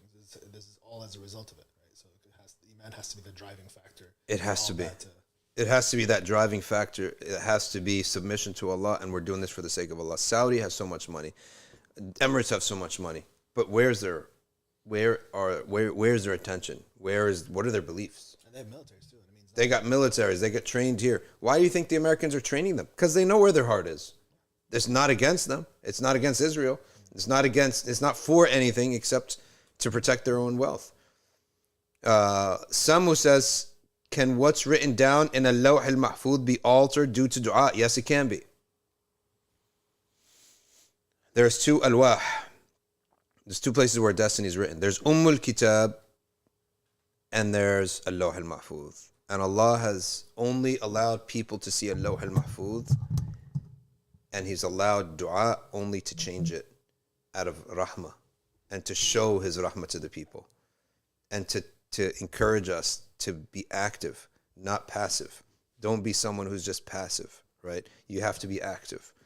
And the active is that I'm not going to sit there and try to guess, oh, maybe it's good for me, maybe it's not, maybe Allah planned it, maybe it's not. That future is not your business. The ghaib of Allah's knowledge is not your business. Allah wants to see what you're going to do. He wants you to make a decision. Ask people, think, consult your heart, make a decision. وَإِذَا عَزَّمْتَ فَتَوَكَّلْ. If you make that decision, there's no looking back. I'm doing this, it's happening, discussion is over. Oh, what if I made a decision that's bad for me? You can't have that hesitation. You cannot have that hesitation when you make a decision. Okay. Arabic, arcview.org, we teach Arabic, but not spoken Arabic. We try to get you to read. We try to teach people to read.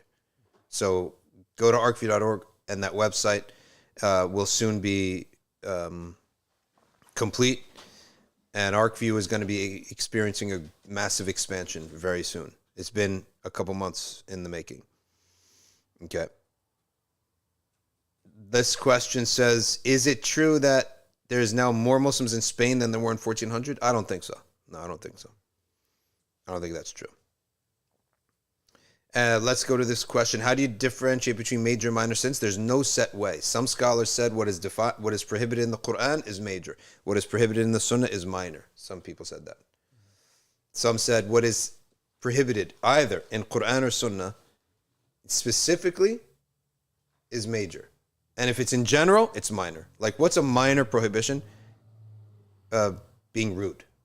Like what is rude? It's general. So things like that. Muhammad says, isn't it better to give sadaqah for ourselves rather than for deceased parents, as we should try to raise our rank as possible? In both of them is goodness. It depends on your situation. If you had a parent that you know that they were not exactly having a good record in their deeds, then it's better to do it for them. And Allah knows best. Don't you get the reward anyway, even if you do it for your And you do it for the parents, you're going to get maybe even more reward, right?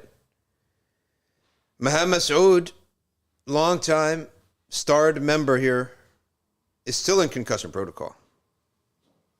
So may Allah Ta'ala give her a speedy shifa.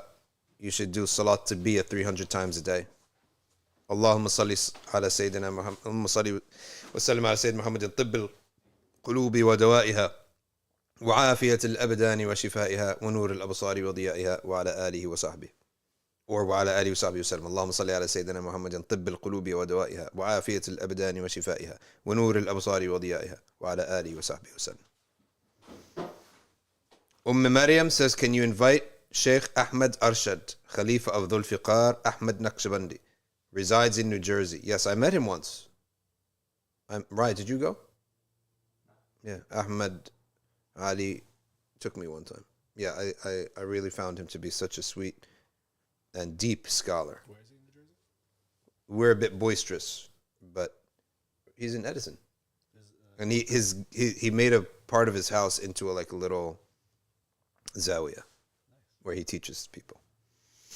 Have Western imams become too compassionate? And if so, does that risk the practice of Islam being watered down? Well, I think compassion is a good thing. Truthful is the better question. I don't understand how compassionate could be a bad thing, but truthful or misplaced sympathy is an issue for sure. But are we saying the truth about what this deen is and isn't? That's the right of people to know. And you also need to, it's the idea that you have to be just in who are you compassionate with, right? Are you compassionate with wherever the liberal crowd is going, or wherever the majority of people are compassionate with? That's not, you have to have a more clear view than that. We have to be, it's all about more like the truth, right? It's what is the truth? And that's why in khutbahs, I like to say all the time that there's this new Islam that has rendered God to be almost like Jesus, running after you to be your friend. And sometimes I have to, I feel like that's misleading the youth because it's not giving them urgency, or people in general. So I like to say Allah Ta'ala has ayahs in the Quran which show He does not need us. He's not running after us. But who is Allah running to? He's running to the one who's running to Him. That's the beauty of it. He doesn't need you. There's ayahs. We'll break your back. We'll boil you. Whoa.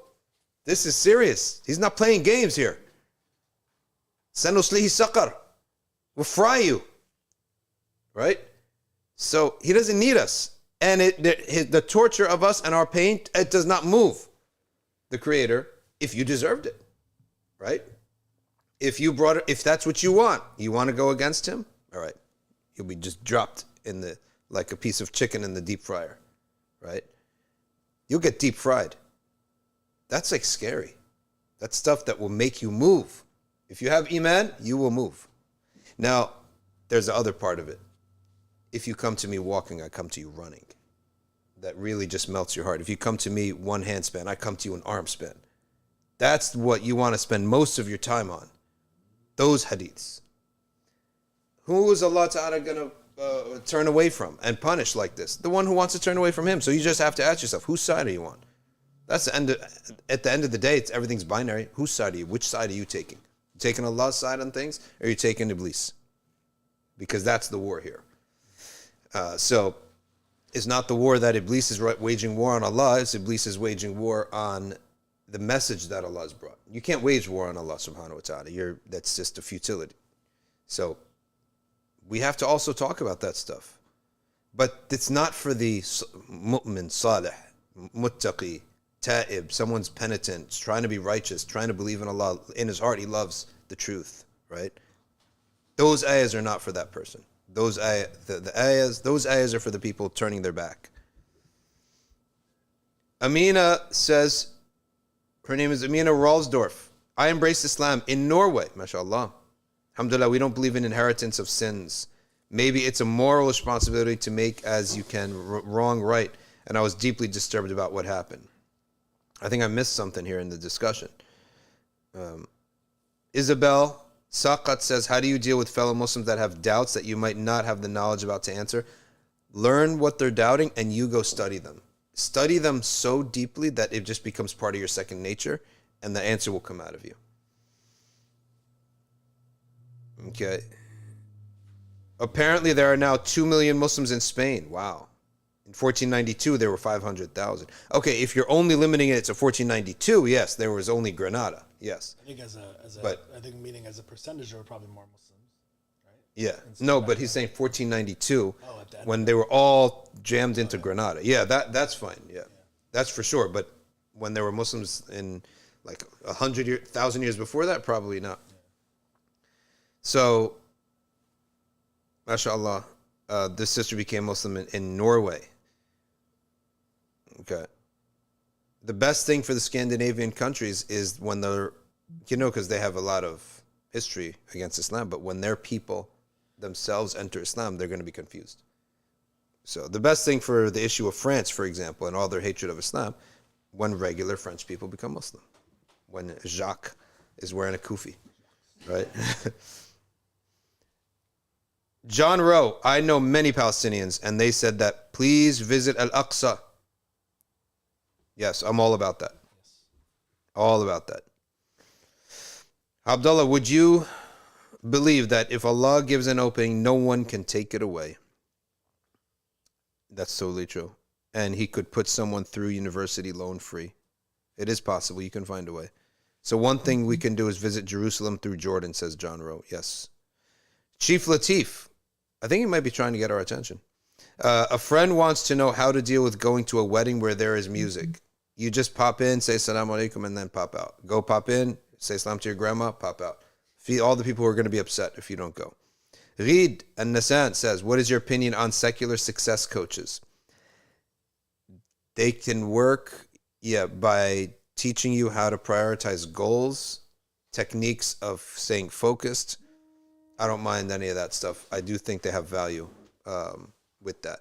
But there are things you have to make sure that you don't fall into, which is things that put power in your hands, okay, excessively, without believing that the power was with Allah subhanahu wa ta'ala. So that's all the law of attraction stuff.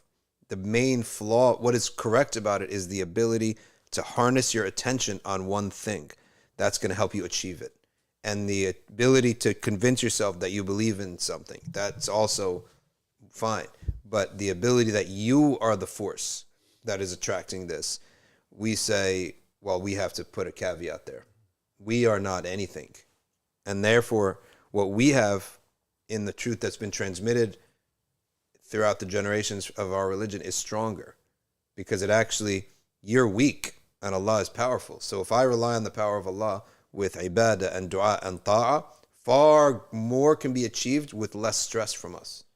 So there is something that is a natural observation. It's whatever you want to call it. It's a natural observation. These people on YouTube are not the first people to discover it. Every civilization has this concept.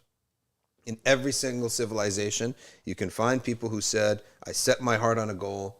I really wanted it so badly. Nobody could tell me otherwise. And then I achieved it. My own sheikh has said this, and he has quotes. I don't even know about this law of attraction YouTube people, right? But he talks about this, that it's called in Arabic al-himma.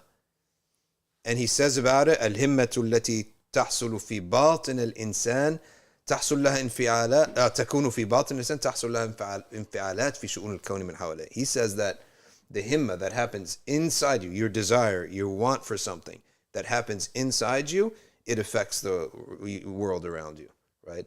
How Allah, it's just an observation.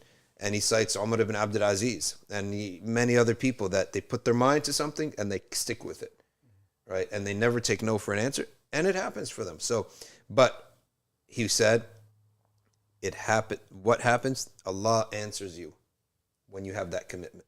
And Allah does not answer the person. So who do we say does it? Allah subhanahu wa ta'ala. With what? With your himma. So that is an aspect that's correct. But couched in the bigger picture that it is only Allah who has the power to do all these things. That's the important thing. All right, so that was the answer for Geeds. Can we make suggestion on who you should invite? Yes, why not? Put it out there. Do you have a gender segregated university? Not all of our classes are gender segregated. Some of our classes at Dar al-Fath are segregated, some not. It's not a university. It's like we're still putting together a college here. I mean, segregated like separate though. Segregated in the sense that they're not sitting next to each other for sure, yeah. How do we deal with self-proclaimed scholars? Challenge them. Go get a following. Go write the books. Make a madhab. Right? It's not as easy as you think. And learn yourself. Be someone who learns yourself. Tantanum 1, is choosing a madhab necessary to be a better Muslim? No, it is necessary if you want to be a student of law, because you will have to study one of the madhabs. You cannot study all four at once. That's not how anyone ever does anything. You don't go to 4 medical schools at one time. You go to 1 medical school. And the way you study a madhab is you study the biographies of the shuyukh and their methodologies, and then you pick one.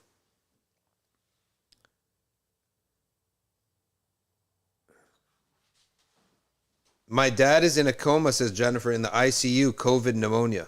May Allah Ta'ala give him a speedy shifa. Allahumma salli ala Sayyidina Muhammadin tibb al-qulubi wa dawaiha wa afiyat al-abdani wa shifaiha wa nur al-absari wa diyaiha wa ala alihi wa sahbihi wa sallam. May Allah give him speedy shifa.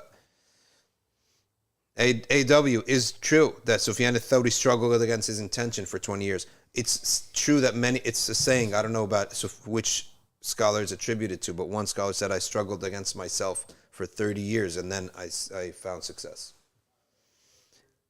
If you can work in a place where there is a lot of women, or you can migrate to a more Islamic country like Qatar, Saudi Arabia, it depends on everyone's situation is different. For example, it depends on your family. Like, do you have a mom and dad here that you would be leaving to die alone?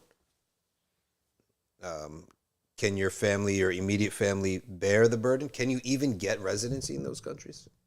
When you get residency, you're going to have to come back because they don't allow kids to go to high school there. Non-Saudis, non-Qataris. Okay. Who's here, right? So he was, but he left. Okay. Oh, Suhaib Awan.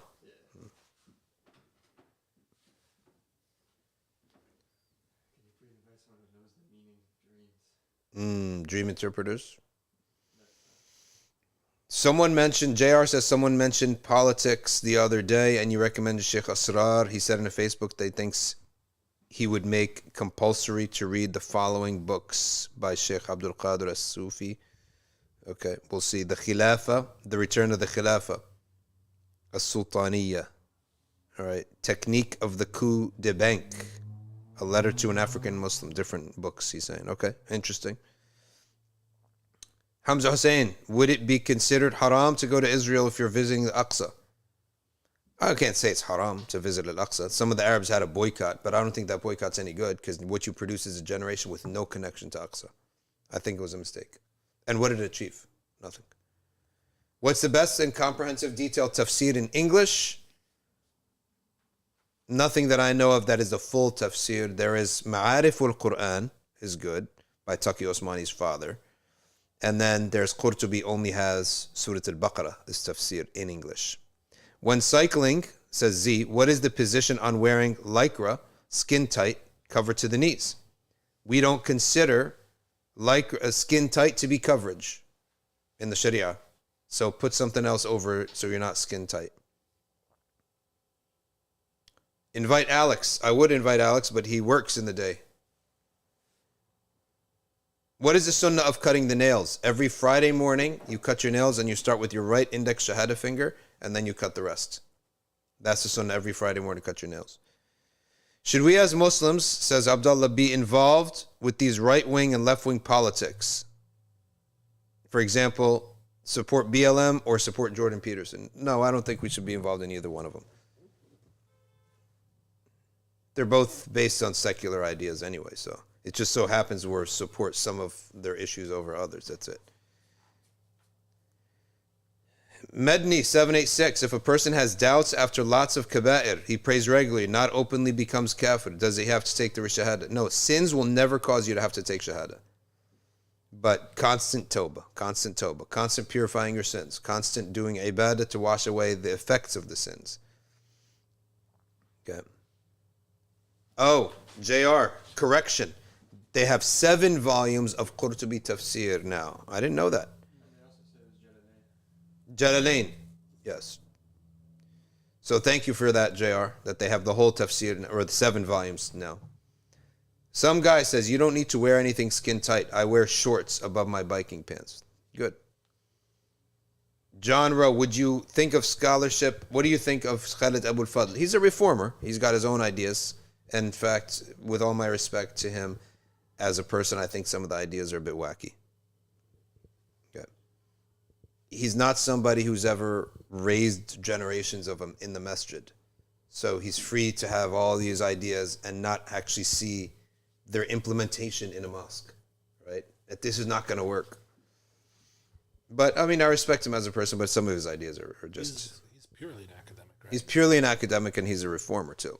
Like makes his own ijtihads on things. Is there evidence in the Sunnah for finishing the Quran after a loved one dies, intending to give him the reward? There's a general concept that you may do deeds and send the reward to that. All the four madhabs accept that.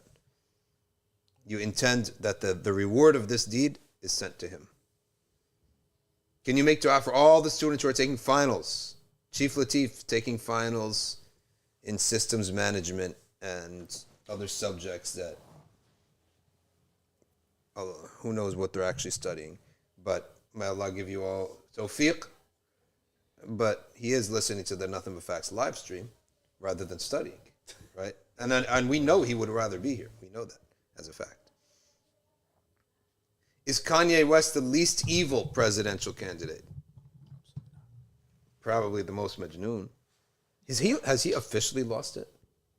What, like mentally? Yeah. I mean, I think he's been diagnosed with like some kind of bipolar disorder for like decades now. For years, because he, as someone who's involved in high-level corporate sponsorship, to not know about that you can't say anything good about Hitler, you must have entered a delusion level. Do you have a course on ArcView, says AK, which discusses contemporary topics, which Muslims have today?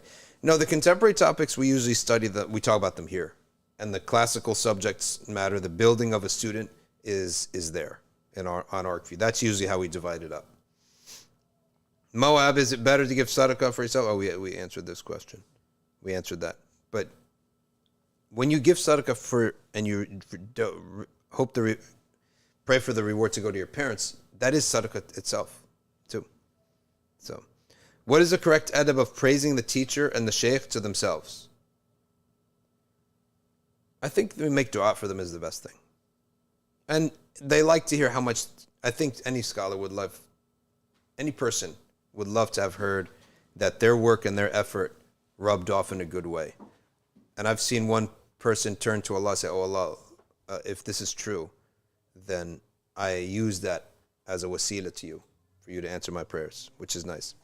Aisha Davies says, regarding the Maliki madhab, why is it not the most followed madhab, despite being the school of Medina? If it's too big an answer. No, common sense has just been spoken, ladies and gentlemen. She's asking a very commonsensical question. This is the origin of the whole thing. Even the Kufan scholars, which later became the Hanafi madhab, they had to admit when they come down, the Medinians know the Quran better. They know the Sunnah better. They know the sayings of the companions and the Tabi'een better. So what's left? Analogy. And what do you use for analogy? Don't you make analogy on the Quran and Hadith? Like the analogy, you got the new matter, you have the old matter, and you have the original ruling. Who knows the best about the rulings, right? So she's speaking common sense, and we don't know the answer to that. The answer to that is mainly that the non-Arabs tended to always follow the non-Arab madhab, which was the Hanafi school. And they were, in the sense that Abu Hanifa was there, he was close to the lands of the Persians. Persians actually were Shafi'i, but it's settled that it ended up becoming that the Turks and the Indians had the two greatest empires, right? And they spread the Hanafi school with that, right? With their empire.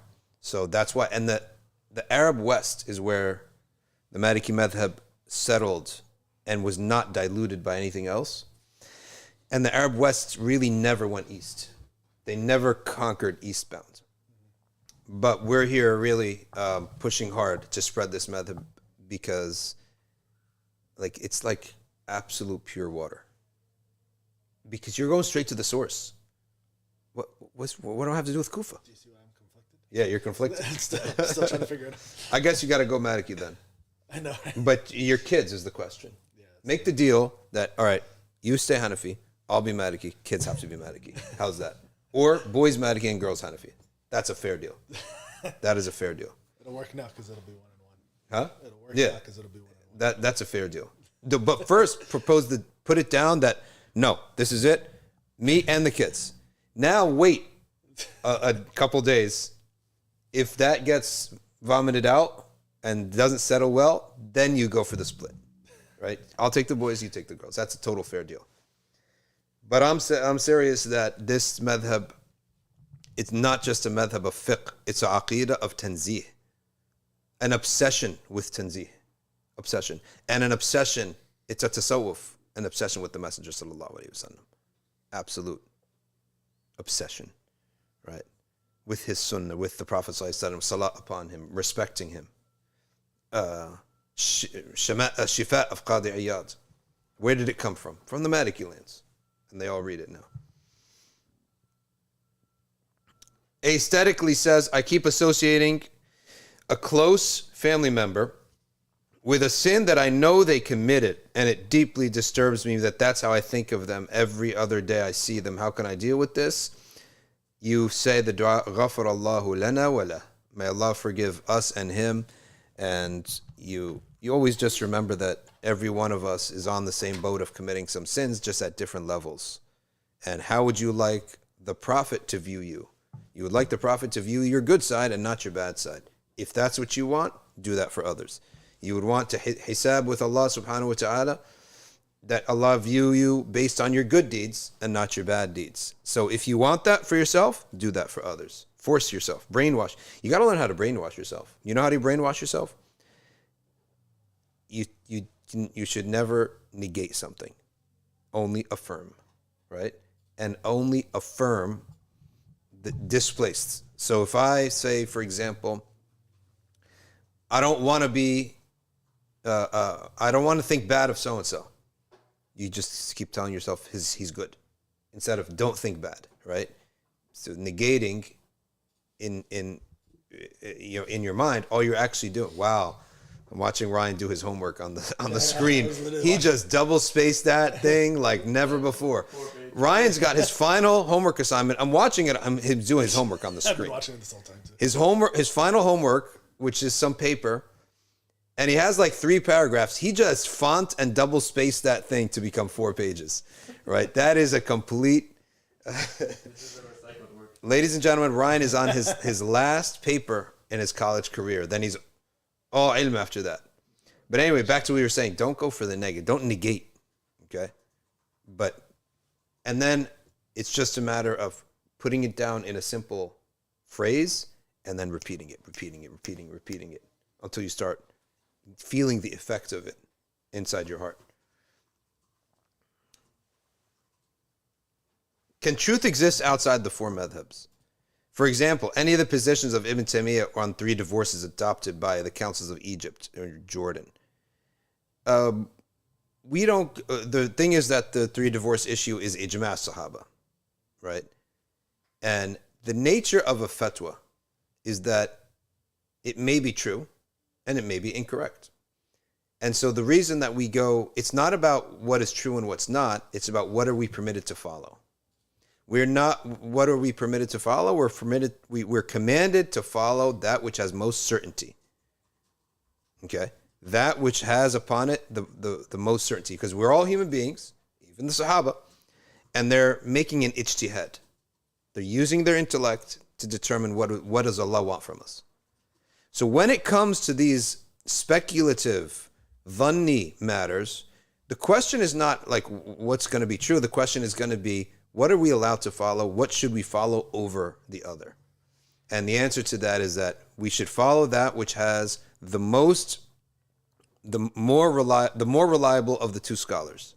And if you say, okay, they're both reliable, well, which one has more reliable scholars than the other? Okay, and that's what we would go with. Because the more minds come to the same conclusion, it eliminates biases, vulnerabilities, ignorances, and things like that nature. Okay, so it's very similar in many walks of life, right? When you take advice about something extremely important, then you're going to look at, let's say your kid has cancer. One doctor is saying, go straight to the radiation. Another doctor is saying, go straight with the chemo. I don't know what to choose. I'm not a doctor. And now I'm going to go to now another doctor. And he says, no, radiation. Another doctor, no, radiation. Another, radiation. So 7 said radiation, 1 said chemo. Me, as a non-doctor, my lens is what is most worthy of following, not which one of them is right, because I don't know which one. I'm not a doctor. Okay? So that's the framing should be which is most worthy of following and which is most responsible to preach. Okay? Preaching, publicizing something is haram to publicize something unless there is a strong basis of scholarship behind it. And that's what they call in the madhab al-mufta bihi, that which the fatwa is given by. We give the fatwa that has most of the scholars behind it. So if you got 8 oncologists on one side and 1 oncologist on another, you got 800 fuqaha on one side and 1 on the other. Which one are you going to? Forget the question of what's true and not. We're not judging that. We don't have the tools to judge that. But we do have the tool to judge what is most responsible for us to spread to the people. Spread to the people what's been tested. Tried and tested. Okay? And act upon what's tried and tested. I hope that clarifies the answer, because it's a very important question. Muhammad Mun'im says it recommends to pray witr. What? How is it 4 o'clock? Wow. Is it recommended to pray witr and tahajjud and sunnah prayers while traveling? Witr, yes. And the sunnah prayers, mukhayyar, it's your choice. We have to stop here. I didn't not realize it's 4 o'clock. Okay.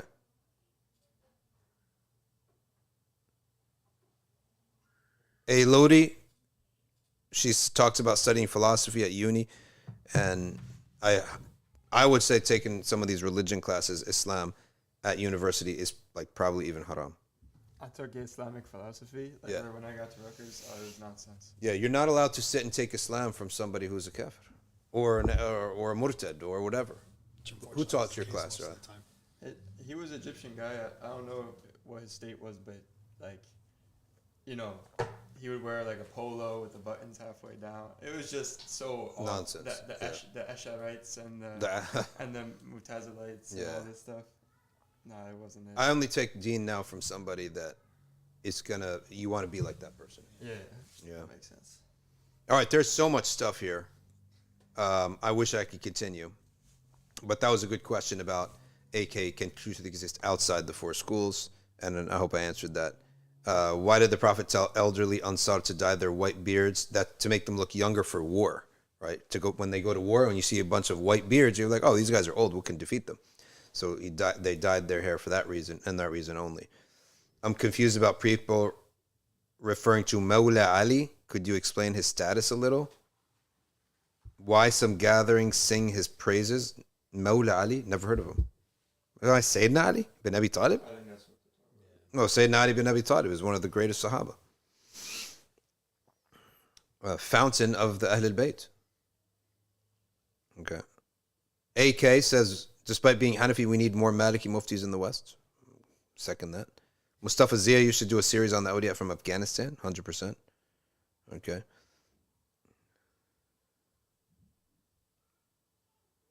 Wow. A Hanafi admits, I had a dream and I asked a sheikh, which madhab is closest to the practice of the Prophet sallallahu alaihi wasallam? He said, you will find it in the Muwatta.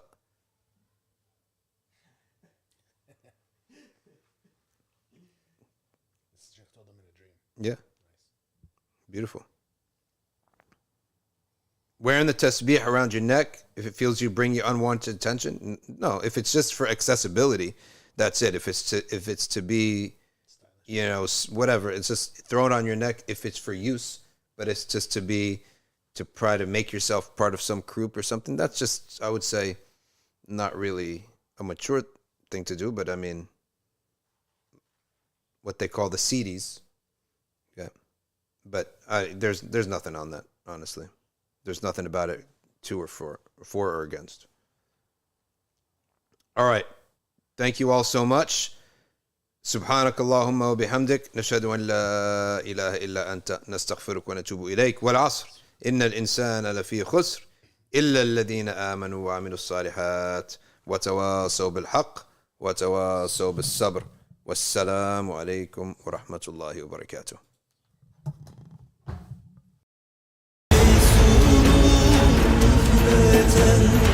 Aşkınla nasıl